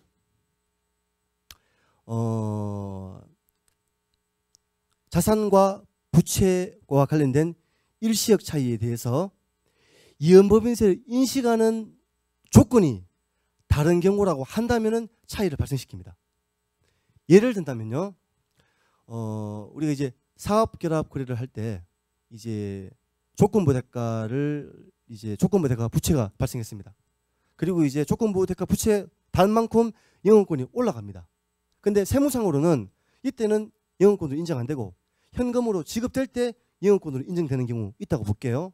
그럴 때 똑같은 논리가 작용되는데 이때 둘 다 이제 그 세무 기준이 00이 돼서 일시적 차이가 있는 경우하고 없는 경우는 회계 처리가 달라집니다. 왜 그러냐 하면은 조건부 대가에 대한 이연범위세 자산을 인식하게 되는데 영업권에서 발생한 이연범위세 부채는 인식을 안 하게 돼 있거든요. 기준서에서 영업권을 최초로 인식할 때 관련 이연범위세 부채는 인식하지 않는다고 되어 있습니다.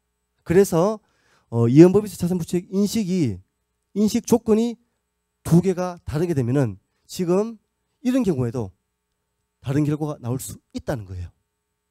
조금 어렵습니다. 조금 어렵기 때문에 이 부분은 이제 실무적으로도 매우 어렵고 많이 쓰이는 부분은 아니기 때문에 이 부분은 혹시 이해가 안 된다 하더라도 너무 신경 쓰지 마시고요. 그냥 넘겨도 상관없을 것 같습니다.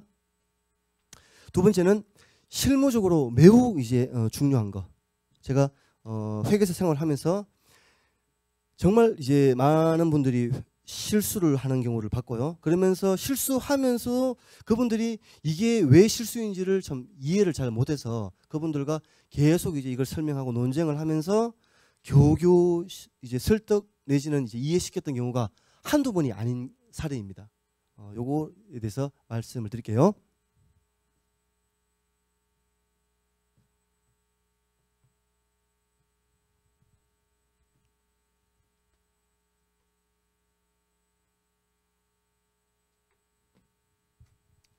갭 변경시, 갭 그죠? 이제 일반적으로 인정된 회계 원칙 변경시입니다. 예를 들어서 어떤 회사가 이제 일반 기업 회계 기준으로 회계 처리하다가 이제 회사 규모도 커지고 해서 상장을 해야 되겠다. 이제부터는 회계 기준을 IFRS로 바꿔야 되겠다. 그런 경우 있을 수 있죠, 그죠?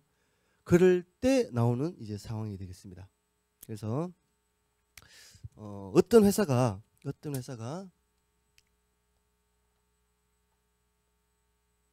이제 2018년입니다. 2019년이에요. 이제 여기 일반 기준을 적용하다가 그죠? 여기서부터 이제 IFRS를 적용하겠다. 그런 경우 있을 수 있겠죠. 그럴 때 이제 어떻게 되냐면은 이제 재무제표를 2018년까지는 일반 기준으로 작성하겠죠. 근데 2019년에 어떻게 되겠습니까? IFRS 작성하는데 어떻게 되냐면은 재무제표를 비교식으로 이제 작성하지 않습니까? 작성하다 보니까 2019년이 있고 비교 표시되는 작년 2018년도가 따라 붙는다는 거예요. 맞죠? 그리고 뭐 재무상태표 같은 경우는 이럴 때도 2018년 초, 그 다음에 2018년 말, 2019년 말 해가지고 이때를 이제 IFRS 전환 시점으로 해가지고 금액을 계산해서 재무제표를 만듭니다. 그럴 때 지금 이 드리는 설명은 IFRS로 변환했을 때 2019년부터 변환할 때 2019년 재무제표에 대한 게 아닙니다. 2018년 재무제표에 대한 것입니다. 이거를 잘 하셔야 됩니다. 2019년도에는 다른 로직이 적용됩니다. 다른 로직이 적용됩니다. 이럴 때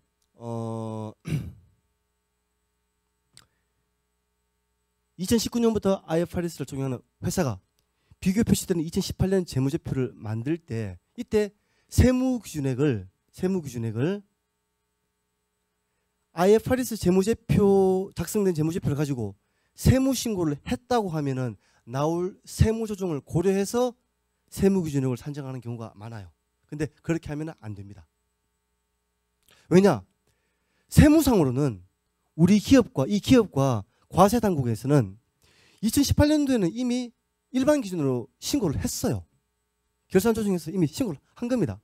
그러면은 과세당국에서는 일반 기준으로 나온 그걸 가지고 세무조정한 그 금액이 세무기준으로 이미 된 거예요.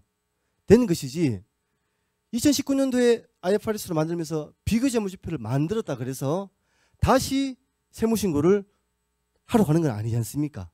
아니기 때문에 결국 2019년도 IFRS 재무제표 만들 때 2018년도 자산부채의 세무기준액은 2018년도 일반 기준으로 만들었을 때의 장부금액에다가 세무조정 이제 그 사항을 더해서 나온 그 뭡니까? 우리가 알고 있는 그 세무기준액 그것이지 IFRS 재무제표 이 변경된 재무제표를 가지고 세무신고를 했다고 하면은 얼마나 세무조정으로 인정받았을 것이냐 그걸 계산해서 세무기준액을 구하는 게 아니라는 것입니다. 조금 어렵죠. 어려운데 예를 가지고 신뢰를 들어서 설명을 드려야 될 것 같습니다. 이게 실무에서 워낙 이제 많이 나오는 사례이기 때문에요. 자, 이 사례 한번 보겠습니다. 대손 충당금이 일반 기준에서는 만이었습니다. 근데 IFRS는 7천으로 감소됐어요. 근데 대손 충당금 한도액은 8천인 경우 보겠습니다. 이때 이제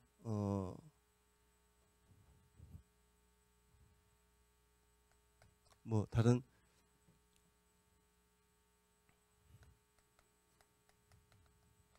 뭐 재반 이제 수익 비용 해서 이 기업이 이제 만의 이익을 가지고 있다 보겠습니다. 이제 일반 기준입니다. 일반. 근데 이제 대손상각비가 대손충당금이 작년에는 빵이었고 올해 이제 대손상각비 계상한 만큼 대손충당금이 됐다고 볼게요.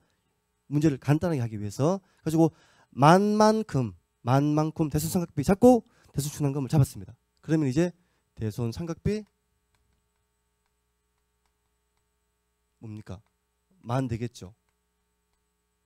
그러면은 회계이익은 빵이 되는 거네요. 맞죠? 그런데 세무조정을 해야 되지 않습니까? 세무조정이 대손충당금 한도액이 8천인 겁니다. 8천. 이러면은 대손충당금 한도초과 세무조정이 나오겠죠. 한도초과 세무조정이 나오면은 초과가 2천이 나옵니다. 2천. 그래서 과세소득이 2천이 나와요. 맞습니까? 세율은 20%라고 보겠습니다. 20%. 그러면은 이 일반 기준에서는 보겠습니다. 당기 법인세 부채가 부채가 얼마가 되겠습니까? 400이었죠. 400. 그리고 한도 초과되었기 때문에 한도 초과된 것은 이거는 차감할 일시적 차이를 갖다가 발생시킬 겁니다. 그래서 이연법인세 자산이 어떻게 됩니까? 이연법인세 자산이 세율은 미래도 똑같다고 보겠습니다. 400으로 잡혔을 거예요. 그죠? 근데 이제 그럼 일반 기준으로 했습니다. 이제 2019년도에 IFRS를 바꾸면서 비교 표시되는 2018년도 IFRS로 바꾸겠죠. 그죠? 그럴 때 회계처리를 어떻게 할 것이냐. 아마 갭 조정 분기를 이렇게 했을 것 같아요. 대손 충당금 3천을 없애죠. 그러니까 왜냐하면은 10,000원에서 7,000으로 감소했기 때문에 대손 충당금 3천. 그 다음에 뭐 대손 상각비 혹은 뭐 대손 충당금 환입, 그죠? 해서 3천 이렇게 했을 것입니다. 맞죠? 이렇게 하게 되면은 이제 IFRS에서는 재반 이익은 똑같이 많을 것이고, 맞죠? 요거는 파란색으로 제가 쓰겠습니다. 재반 이익은 많을 거고 대손 상각비가 만이 아니고 얼마가 되겠습니까? 7천이 되겠죠. 그죠? 7천. 그래서 회계이익이 3천 나올 겁니다. 회계이익이 3천. 그리고 한도초가 나오죠. 그죠? 그리고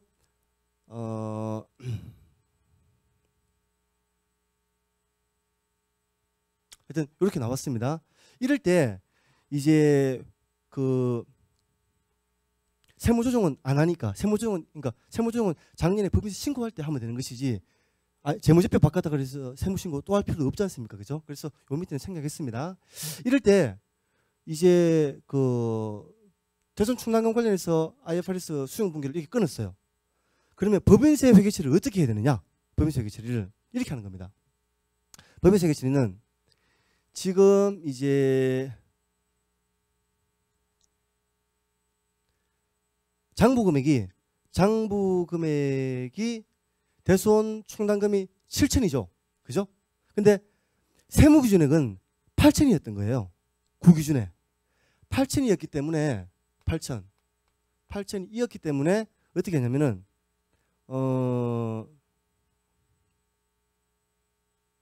이연법인세 부채가 200에 달려야 됩니다. 이연법인세 부채가 200이 달리도록 해야 되는데 기존에 있던 이연법인세 자산은 없습니다. 이연법인세 자산은 없어요. 이연법인세 자산은 없애고 부채를 200 단다는 겁니다. 그리고 이제 법인세 비용을 600으로 회계처리를 해요. 이렇게 하는 것이 정확하게 된 갭 뭡니까? 조정 법인세 회계처리라는 겁니다. 그러니까 이 회계처리에 대응되는 법인세 회계처리라는 거예요. 근데 많은 분들이 이거 보고 난 도저히 이해가 안 된다. 법인세 자산을 없애는 건 이해가 된다. 근데 한번 생각해 보자. 지금 대손 충당금을 7천으로 하게 되면은 7천을 가지고 세무조정을 하게 되면은 이거는 한도액 안에 들어가기 때문에 세무조정을 안 하는 거 아니냐. 그러니까 대손 충당금 한도 초과가 있지 한도 미달액을 신고조정으로 송금상립하지 않는데 어떻게 이연법인세 부채가 뜨느냐. 나는 이걸 모르겠다 라고 하시는 분들이 있어요. 근데 말 되는 것 같죠. 그죠? 그러나 그렇게 하지 않는다는 겁니다. 볼게요. 이거는 이제 그 그러니까 갭 조정했을 갭 변경이 있을 때 비교 표시되는 전년도 재무제표는 다시 세무 신고를 하지 않습니다. 그러니까 세무 기준액은 그대로 구 기준에서 신고했을 때 그 금액으로 유지가 되는 거예요. 유지가 되는 거고 만약에 이렇게 생각하는 것처럼 대손 충당금이 7천이 되면은 8천 안에 있는 금액인데 그러면은 세무 조정을 안 하는데 세무 조정을 안 하기 때문에 이연법인세 부채가 안 생겨야 된다고 생각하시는 분들은 뭘 지금 까먹고 있냐면요. 그러면은 보겠습니다. 그러면은 지금 이때 과세소득이 2천 나왔죠. 그죠? 그럼 그렇게 계산해가지고 지금 다시 계산해가지고 하게 되면은 당기 법인세도 바뀌어야 되는 거예요. 이게 좀 설명이 좀 어렵습니다. 그러니까 변경된 기준서로 변경된 기준세의 재무제표로 세무 신고를 해서 세무기준액을 계산한다는 그 취지라면은, 그 취지라 그러면은 당기법인세도 바꿔야 되는 거예요. 지금 요 과세소득이 3천인데 세무조정이 없으면은 당기법인세가 400에서 600으로 올라가겠죠. 근데 그렇게 회계처리 합니까? 안 하지 않습니까? 안 하기 때문에 이음법에서도 안 건드리는 겁니다. 근데 많은 분들이 여기서 좀 혼란을 겪어가지고 이음법에서 부채가 뜰 수 없다 해서 이걸 안 잡죠. 안 잡고 결국 이 법인세 비용을 400을 잡습니다. 400을 잡으면 어떤 그게 있냐면요. 지금 갭 조정으로 인해서 수익을 3천을 늘렸죠. 그죠? 그런데 법인세 비용은 400이 늘어났습니다. 이게 세율 곱해보면 유효세율이 안 맞아요.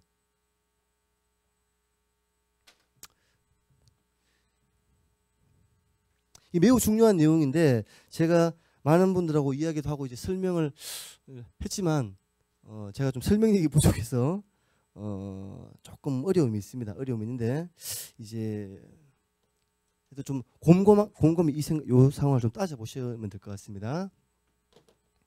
그림으로 요약이 됐는데 한번 다시 짚고 넘어가죠.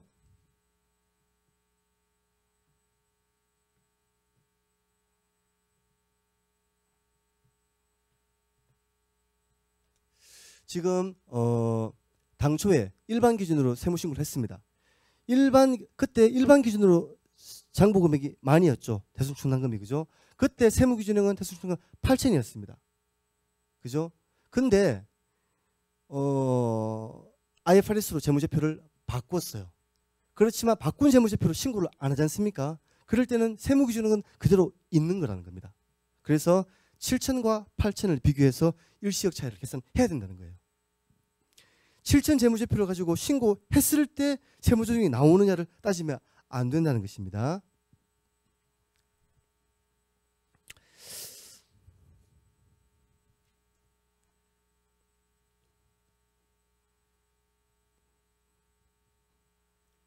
예전에 이 사례는 이제 실무에서 이제 거래처 상대방 이제 거래처 분들하고도 여러 번 이야기가 있었는데 이거를 어떤 경우에는 이거를 금방 이해를 못 하셔가지고 막 몇 날 며칠을 계속 아닌 것 같다 해서 겨우 이제 설득을 시켰던 적이 한두 번이 아니었습니다.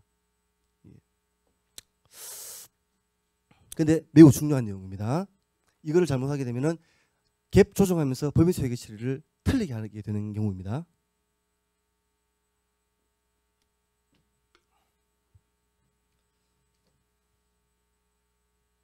예, 일시적 차이 다시 보겠습니다. 가산은 일시적 차이요. 가산은 일시적 차이는 자산은 이제 쉽게 말해 순자산에 플러스 되는 거기 때문에 이 기준선 위로 그렸습니다. 부채는 그 마이너스 쪽이기 때문에 기준선 밑으로 이렇게 그렸어요. 근데 이제 요 높이가 절대 금액을 이야기하겠죠. 자산은 장부 금액이 세무 기준액보다 크면은 가산할입니다. 가산할. 장부 금액으로 회수될 때 이만큼 입금이 발생하는데 요만큼 송금으로 인정받기 때문에 과세소득이 발생하는 것이죠. 그죠?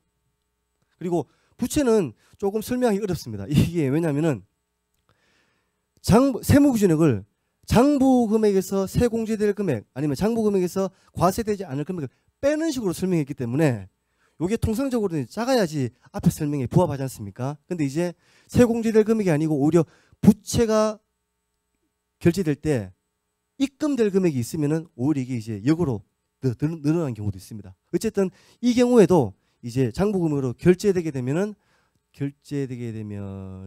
이제 세무상 입금이 발생합니다. 예를 들어서 이게 장부 금액이 100이었습니다. 세무 기준은 150입니다.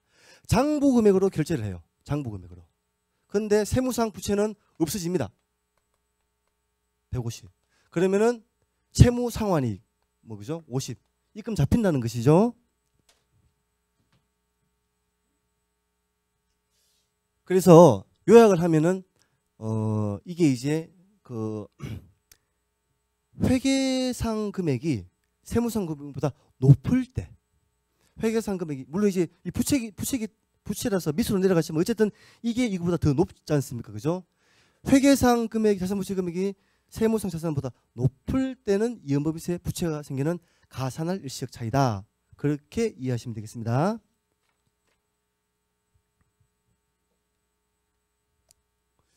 사례 보겠습니다. 유형자산의 장부금액이 취득원가 150, 감가상각 누계액 50에서 100이었습니다.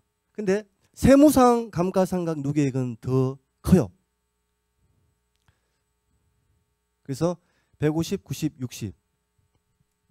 우리나라에는 뭐 이런 경우가 많지 않죠, 그죠? 아는데 뭐 감가상각 의제라든지 그런 경우가 아니면 거의 발생하지 않는데 어쨌든 이제 그냥 이해를 위해서 이제 보십시오. 이게 그 IFRS는 전 세계를 위해서 써진 거기 때문에 예를 들어 미국 세법만 하더라도 이런 것들이 많습니다. 예. 그래서 이런 경우에 유형자산이 장부금액으로 회수될 때 100으로 회수될 때 세무상 60만 송금을 인정받으면 40만큼 과세소득이 나옵니다. 그러니까 25% 세율을 곱하면은 10만큼 세금이 나오겠죠, 그죠? 그래서 이연법인세 부채를 잡습니다. 그리고 미수수익이 이제 장부금액이 100이고 세무기준액이 0입니다. 그러면은 미수수익이 회수될 때 세무상 공제될 금액이었기 때문에 회수되는 것만큼 과세소득이지 않습니까? 그래서 이연법인세 자산 부채가 잡힙니다. 그 다음에 개발원가 자산을 잡았는데 세무상으로는 자산으로 인정 못 받는다. 그렇게 되게 되면은 자산이 회수될 때 세무상 인정받을 금액이었기 때문에 과세소득이 발생하고요. 가산할 일시적 차이입니다. 전부 다 자산의 장부금액이 세무기준액보다 높을 때입니다.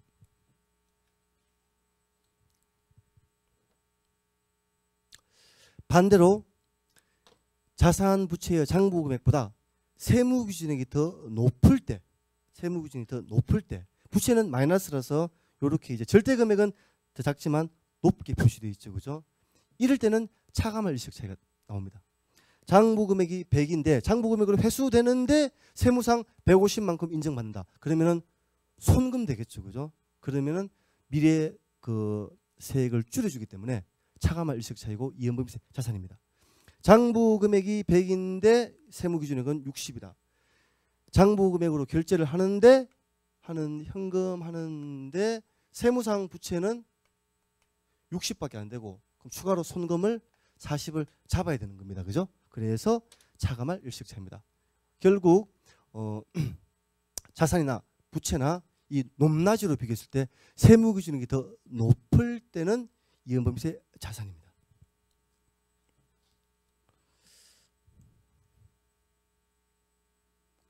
예를 들어 보겠습니다. 보증원가를 이제 보증비용 100 잡고 보증 충당 부채라든지 뭐 어쨌든 잡았습니다. 그럼 이제 부채 100이 되는 것이죠. 그런데 이제 이 부채 100이 이제 부채 100인데 세무상으로는 이 돈 나갈 때 세무상 송금 인정해 준다. 그럴 때는 이제 어떻게 됩니까? 회계상 부채가 있지만 세무상은 없죠. 그러니까 이게 세무가 더 높지 않습니까? 그죠? 이럴 때이기 때문에 결국 차감할 일시적 차이고 이연법인세 자산이 잡힙니다. 퇴직급여 원가를 퇴직급여 비용 잡고 그 다음에 퇴직급여 관련된 부채를 잡았습니다. 그런데 세무상으로는 이제 뭐 기여금에 이제 불이하거나 아니면은 퇴직금을 지급할 때 송금을 인정받는다. 그렇다고 하게 되면은 이제 미래 회계상으로 퇴직급여 부채의 결제로 회계 처리할 때 세무상 송금 인정받기 때문에 미래 차감할 일시적 차이가 되는 거죠. 그래서 차감할 일시적 차이입니다. 그다음에 연구 원가를 이제 장부금액으로는 자산이 없어요. 회계상으로는 비용으로 처리했지만 세무상으로는 자산이 되게 되면은 이것도 세무기준액이 더 높죠. 이럴 때도 이제 장부 뭡니까? 그 차감할 일시적 차이가 생깁니다. 장부금액으로 0으로 회수되었는데도 불구하고 400만큼 송금 인정받게 되면은 결국 그 과세소득을 줄여주지 않습니까? 이렇게 보시면 되겠습니다.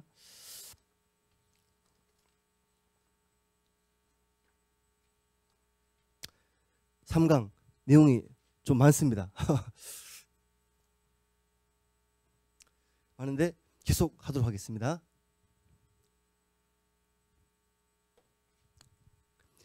외부 일시적 차이입니다. 외부일식 차이는 이것도 매우 많은 사람들이 이제 이제 정확하게 모르고 있거나 오류를 범하거나 아니면은 외부일식 차이에 대한 이론법에서 아예 누락하거나 그런 경우가 상당히 많습니다. 근데 외부일식 차이는요, 특히 연결 재무제표 법인세 회계처리에서 가장 핵심입니다.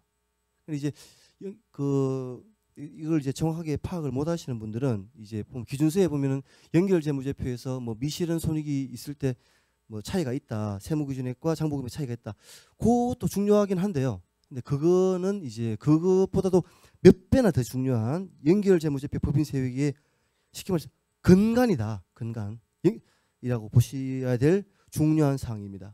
이는 이제 기준서에서 문단을 여러 문단에 걸쳐서 기록하고 있어요. 근데 이제 이 것에 대해서 설명을 드리겠습니다. 문단 38번 문단 38에 대해서 한번 읽어보겠습니다.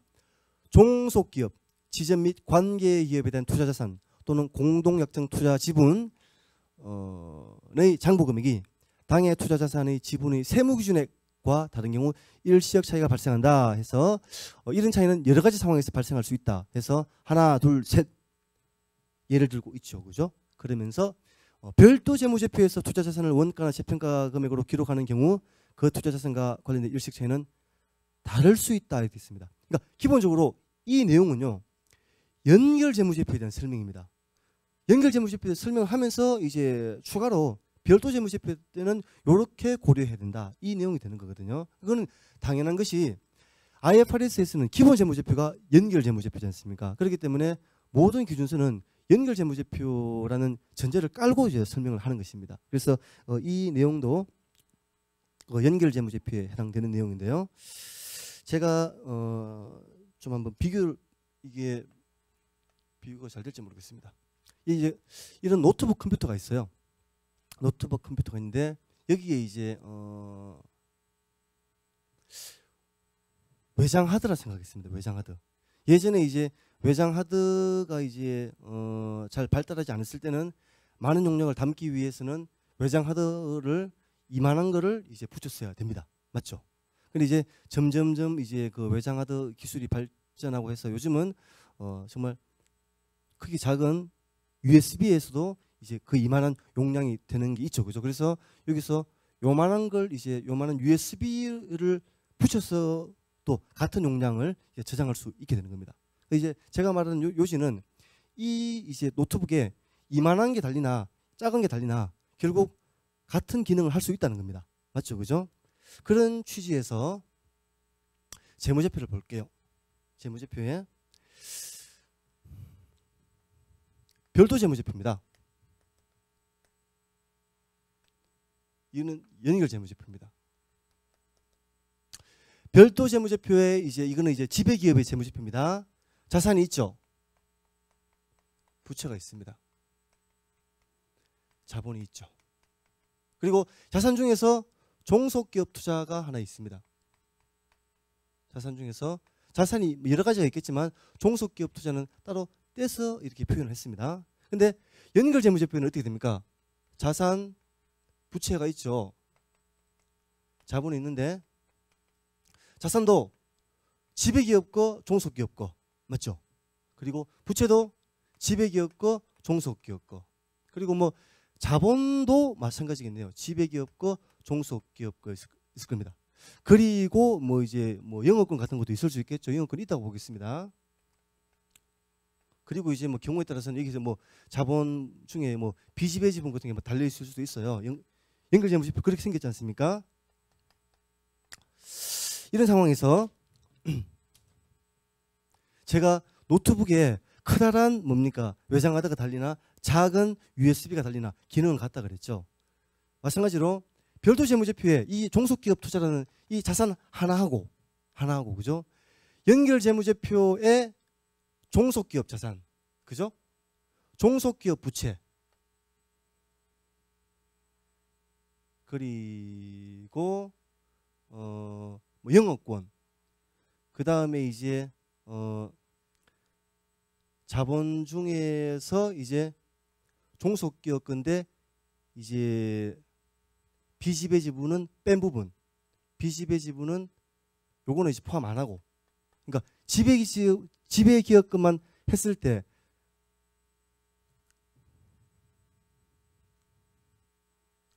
여기서 잠시만요. 여기서 자본을 일단 좀 요거는 빼겠습니다. 요거는 빼고요.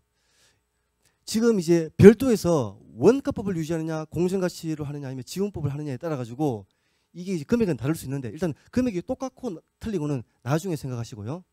이 종속기업 투자라는 이 뭡니까? 이 한 개의 자산이 연결재무제표에서 종속기업 자산, 종속기업 부채, 영업권 이 금액을 더하고 뺀 거, 거기서 비지배 지분 뺀 거, 그것과 같은 거지 않습니까? 그죠? 그러니까 연결재무제표에는 이거는 종속기업 걸 갖다가 자산부채 수익 비용을 다 가지고 와서 회계치를 하는 것 뿐이고, 이거는 그냥 종속기업 투자를 한 줄로 그냥 쓰기 때문에 그런 거지 않습니까?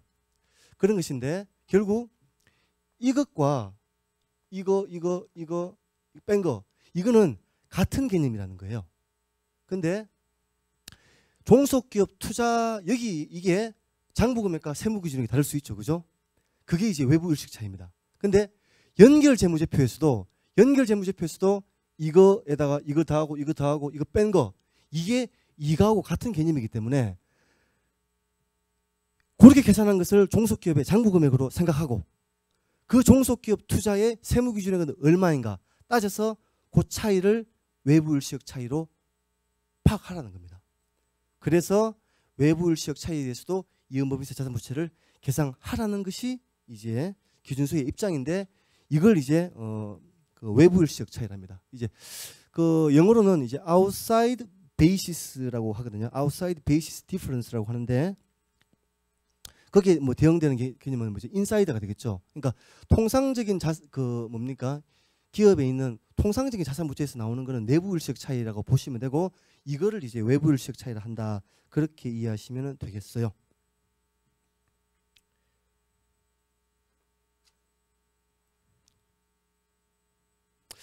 그리고 여기서 조금 이제 진도를 조금 더 나가 보겠습니다.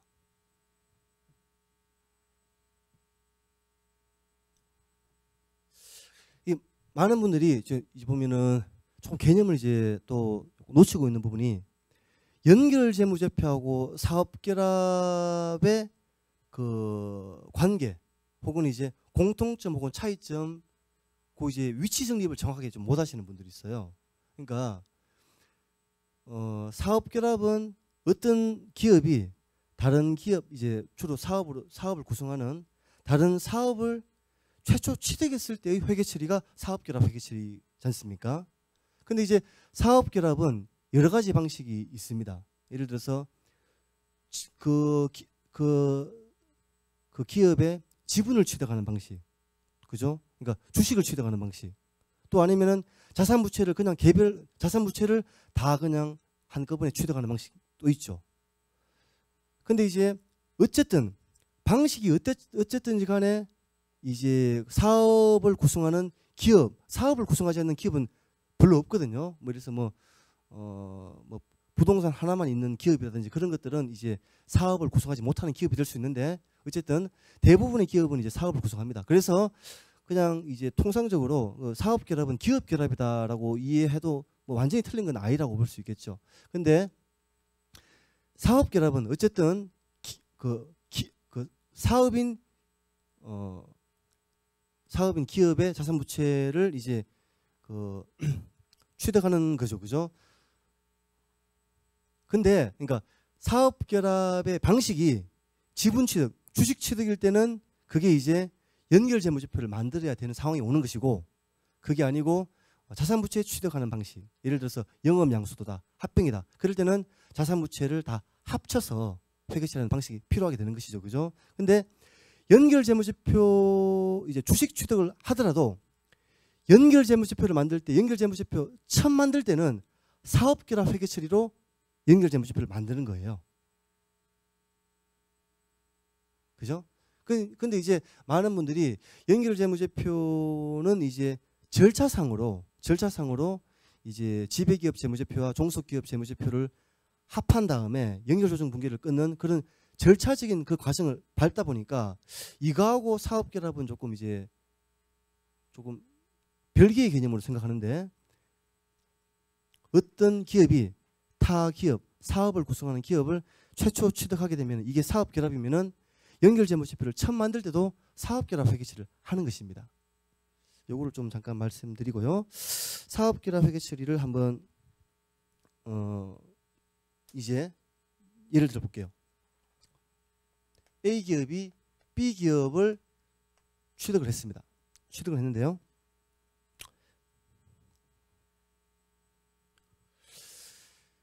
B 기업의 지분 60%를 취득했습니다. 60%를 얼마 주고 취득했느냐? 9만 원 주고 취득했습니다. 그래서 현금 9만 원.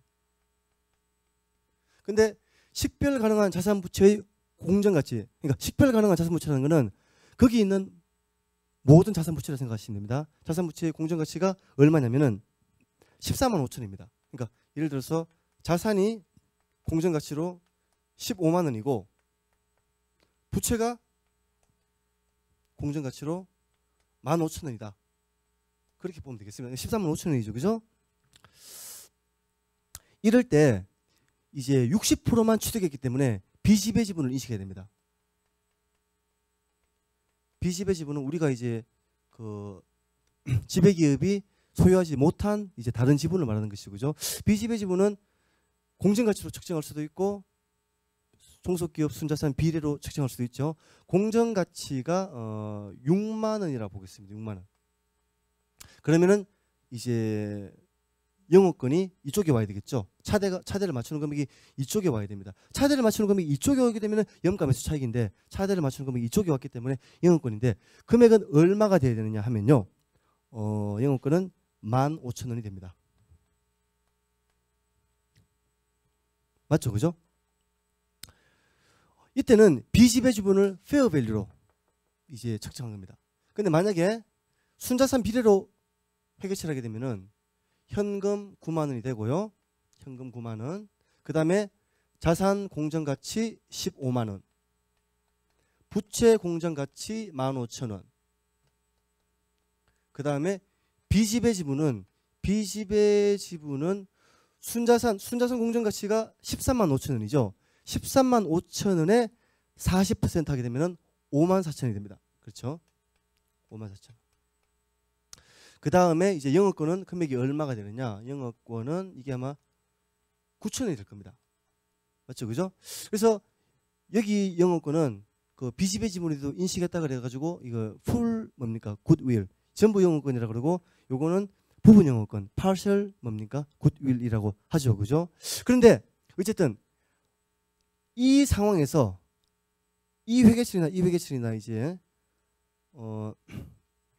둘 다 그 종속기업 투자 이게 아마 별도 회계처리에서는 별도 재무제표에서는 현금 9만 원, 종속기업 투자 9만 원으로 회계처리를 했을 거예요. 그러죠, 그죠? 근데 연결재무제표 이렇게 했지 않습니까? 그러면은 연결재무제표 장부금액이 얼마가 되겠습니까?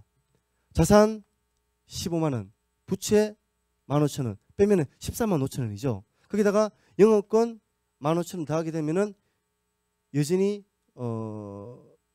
15만 원입니다. 15만 원인데 비지배 지분 6만 원을 빼면은 9만 원이죠. 맞죠, 그죠? 그러니까 최초 사업 결합할 때 그 종속기업 투자 장부 금액이 연결 재무제표에서도 9만 원이 나옵니다. 밑에 볼까요? 자산 15만 원, 부채 15,000원, 14만 5천 원이죠. 여기서 영업권 9천 원 더하고 비지배 지분 5만 4천 원을 빼면은 똑같이 9만 원이 나옵니다. 그러니까 연결 재무제표에서 사업 결합으로 연결 재무제표를 최초로 만들 때에도 통상적으로는 종속기업 투자의 장부 금액이 별도 재무제표처럼 원가로 기록되는 경우가 대부분입니다. 근데 안 그런 경우도 있어요. 안 그런 경우. 예를 든다면은 염가매수 차익이 발생해 버리면은 그냥 바로 털리게 됩니다. 처음 취득할 때부터. 이제 그런 사례는 나중에 보고요. 어쨌든 종속기업 투자는 이렇게 계산한다. 그래서 보면은 문단 38에 영업권의 장부 금액을 포함한 순자산 중 지배기업. 그러니까 순자산, 자산 부채, 거기다가 영업권까지 다 하죠. 거기다가 그 뭡니까? 그 지배기업 뭡니까? 그 지배기업 투자분이기 때문에 비지배주분은 뺀 금액. 그렇게 이제 종속기업 투자의 장부 금액을 계산하는 겁니다. 장부 금액을 계산해야지 세무기준액과 비교해서 외부 일시적 차이를 구할 수 있겠죠. 그죠? 이게 매우 중요합니다.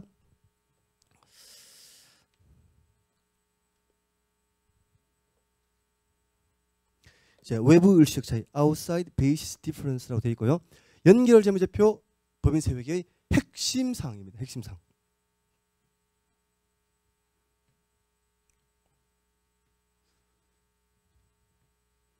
기준서 제1012호는 외부 일시적 차이에 대한 법인세에 대해 8개의 문단 38부터 45까지 해서 기술하고 있으며 연결재무제표 법인세 회계에서 가장 중요한 내용이다. 근데 보면은 요즘은 이제 그런 경우가 많이 줄어들었는데요. 많이 줄어들었는데 시간이 지나면서 줄어들더라고요. 근데 처음에는 IFRS를 처음 도입하면서도 외부 일시적 차이에 대한 이해법인세를 누락하는 재무제표가 비일비재했습니다. 근데 제가 좀 예담으로 말씀드리면요. 제가 IFRS를 어떤 은행에서 용역을 했는데 외부 일시적 차이에 대한 이해법인세를 계산을 했는데 이제 회계법인 내에서 위에 이제 상관 이제 상사팟 이제 회계사님이 이게 뭐냐면서 없애라고 해가지고 이거 있어야 된다고 제가 했는데 있어야 된다는 걸 정말 이제 어렵게 설명해서 설득시켰던 기억이 있습니다. 어떻게 보면 참 하여튼 그랬었어요. 그래가지고 그리고 보면은 연결 재무제표 보면은 외부 일시적 차이에 대한 이해법인세가 생략된 재무제표가 꽤 있었습니다. 그런데 요즘은 이제 그런 재무제표가 없죠. 좀 많이 없죠. 그죠?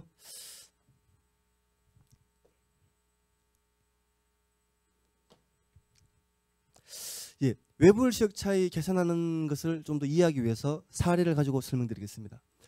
종속기업 설립 시 이거는 지배기업이 종속기업을 이제 설립했다. 오 보겠습니다. 현금을 이제 출자하면서 자본금 이제 발행한 거죠. 그 자본금 이 설립 시 자본금을 지배기업이 다 가져갔다. 다 이제 취득했다라고 보시면 되겠습니다. 설립 시점에 현금 1,000, 자본금 1,000입니다. 근데 종속기업이 영업 활동을 했어요. 그래서 자산부채 자본이 아래와 같이 변동했습니다. 그러니까 100만 금벌었어요. 현금이 1,100. 그래서 당기순이익 100 해가지고 이익잉여금으로 100으로 왔습니다. 이때 별도 재무제표에서는 종속기업 투자를 원가법으로 할 수도 있고 공정가치법으로 할 수도 있고 지분법으로 할 수 있는데 일단 원가법으로 생각하겠습니다. 이때 요 네모를 한번 채워보죠. 별도 이제 설립 시점에 종속기업 투자 장부 금액은 당연히 1,000이었겠죠. 1,000 그죠?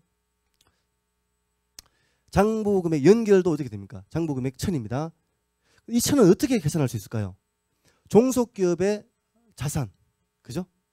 부채는 없고 영업권도 없고 비지배지분도 없다. 그럼 요거만 계산하면 되는 거죠, 그죠?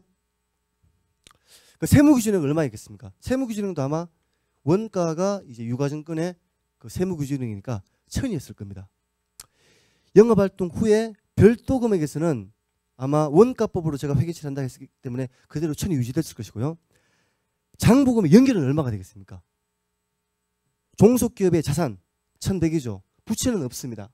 영업권도 없습니다. 비지배지분 없습니다. 그러면은 1,100. 그죠? 이 1,100은 결국 종속기업 자본하고도 금액이 같이 나오네요. 그죠? 그리고 세무기준액은 여전히 1,000일 겁니다. 그렇게 되게 되면은 연결재무제표에서는 이제 1,100과 1,000의 차이에 대해서 이연법인세를 인식해야 되는 겁니다. 근데 왜 인식해야 되느냐에 대해서 궁금해 하시는 분들이 있어요. 제가 아까 말씀드렸죠. 그 노트북에 이제 커다란 그 외장 하드가 있느냐 아니면은 USB가 있느냐처럼 연결재무제표에서 종속기업 자산 이것은 종속기업 자산 1,100이죠. 그죠? 이거는 종속기업 투자하고 똑같은 거예요. 그렇기 때문에 지배기업이 종속기업 투자를 처분하거나 아니면 나중에 거기로부터 배당을 받게 되면은 내야 될 세금이 있다는 겁니다. 그런데 그런 상황에서 발생주의에 따라서 회계치를 하기 때문에 이제 나중에 세금을 낼 때 법인세 비용을 인식하는 것이 아니라 순자산이 증가했을 때, 그죠? 회계치를 하는 개념에서 외부일시적 차이에 대한 법인세를 인식하는 그런 개념이 되는 것입니다. 예, 지금 조금 전에 설명드린 내용을 다시 한번 제가 정리를 했습니다.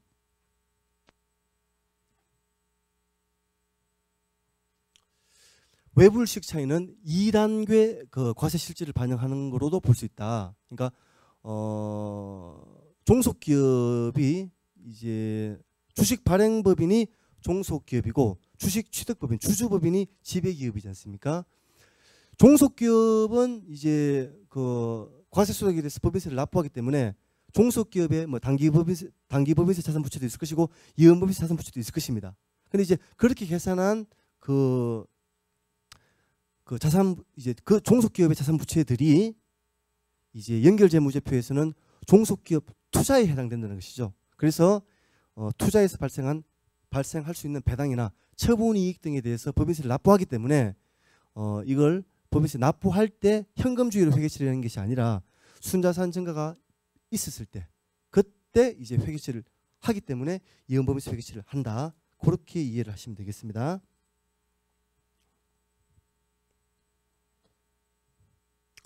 외부일시적 차이의 계산입니다. 외부일시적 차이는 종속기업 투자 등의 장부금액 그리고 종속기업 투자 등의 세무 기준액이 됩니다.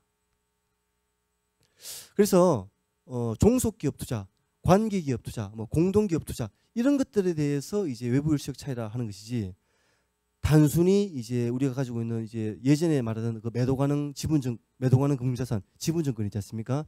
예를 들어서 지분율 3%다, 뭐 유의적인 영향을 행사할 수 없다.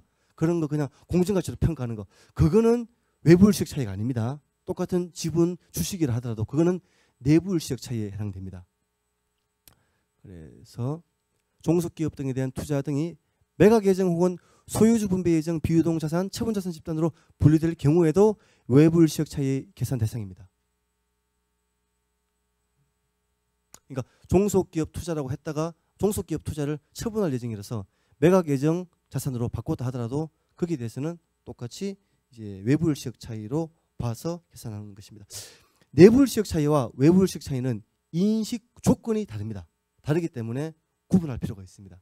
그리고 이제 인식 조건이 왜 다른지는 아마 4강에서 설명을 드릴 것 같습니다.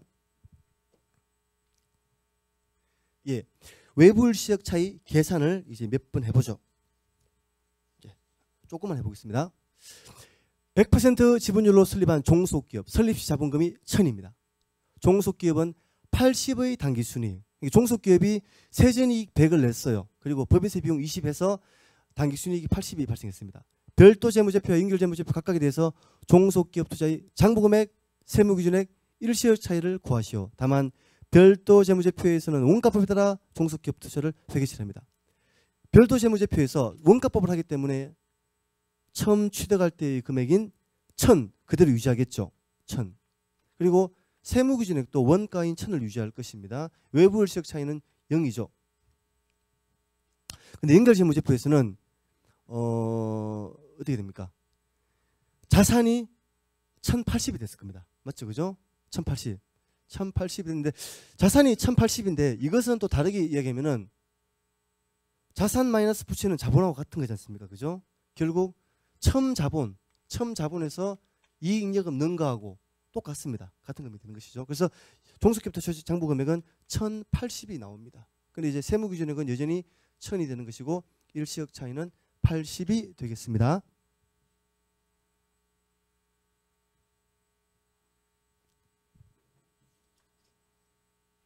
두 번째입니다. A기업은 B기업의 주식 80%를 현금 1000에 주고 취득하여 지배력을 획득하면서 다음과 같은 회계처리를 연결재무제표에서 수행하였다. 그러니까 연결재무제표 1000 만들 때 이렇게 만들었다는 겁니다. 현금 1000을 주면서 식별 가능한 순자산 공정가치를 1500으로 했어요. 그리고 B집의 지분은 순자산 비례로 요거의 20%인 300으로 인식했습니다. 차익이 대변이 발생했기 때문에 염가 매수 차익 200을 인식했어요. A기업은 B기업 주식 취득에 대해서 원가로 회계 처리했다. 즉 그러니까 별도 재무제표에서 이제 원가를 유지했다는 것이죠. 별도 재무제표, 연결 재무제표에서 종속기업 투자의 장부금액, 세무기준액, 일시적 차이를 구하시오. 종속기업 투자 장부금액 얼마가 되겠습니까? 별도 재무제표에서는 1000이겠죠, 그죠? 현금 1000을 했으니까. 종속기업 투자의 세무기준액도 1000일 겁니다. 일시적 차이는 없겠죠. 근데 연결 재무제표에서는 자산에서 부채를 뺀 금액, 그죠? 여기서 영업권은 없고 비지배 지분을 빼죠. 비지배 지분을 빼야지 지배기업 지분만 해당되는 거지 않습니까? 얼마입니까? 1200이 되겠죠. 그러니까 취득할 때부터 1200이 되는 거예요. 세무기준액은 1000이죠. 그래서 일시적 차이가 200이 잡힙니다. 그래서 이제 좀 이따 설명드리겠지만 외부 일시적 차이에 대한 이연법인세 자산부채 인식하는 것은 요건을 따집니다. 근데 지금은 제가 이연법인세 인식한다고 가정을 하고 해볼게요. 만약 하게 된다 그러면은 이제 세율이 20%라 치면은 가산할 일시적 차이죠, 그죠? 가산할 일시적 차이. 그러면은 이연법인세 부채 얼마입니까? 40입니다. 이연법인세 부채를 40으로 인식하고요. 차변에 뭘 인식하느냐? 차변에 뭐가 되겠습니까?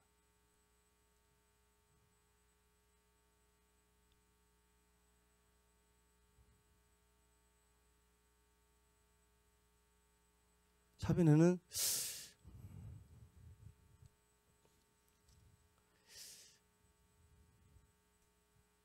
아마 이게 법인세 비용이 될 것 같아요. 법인세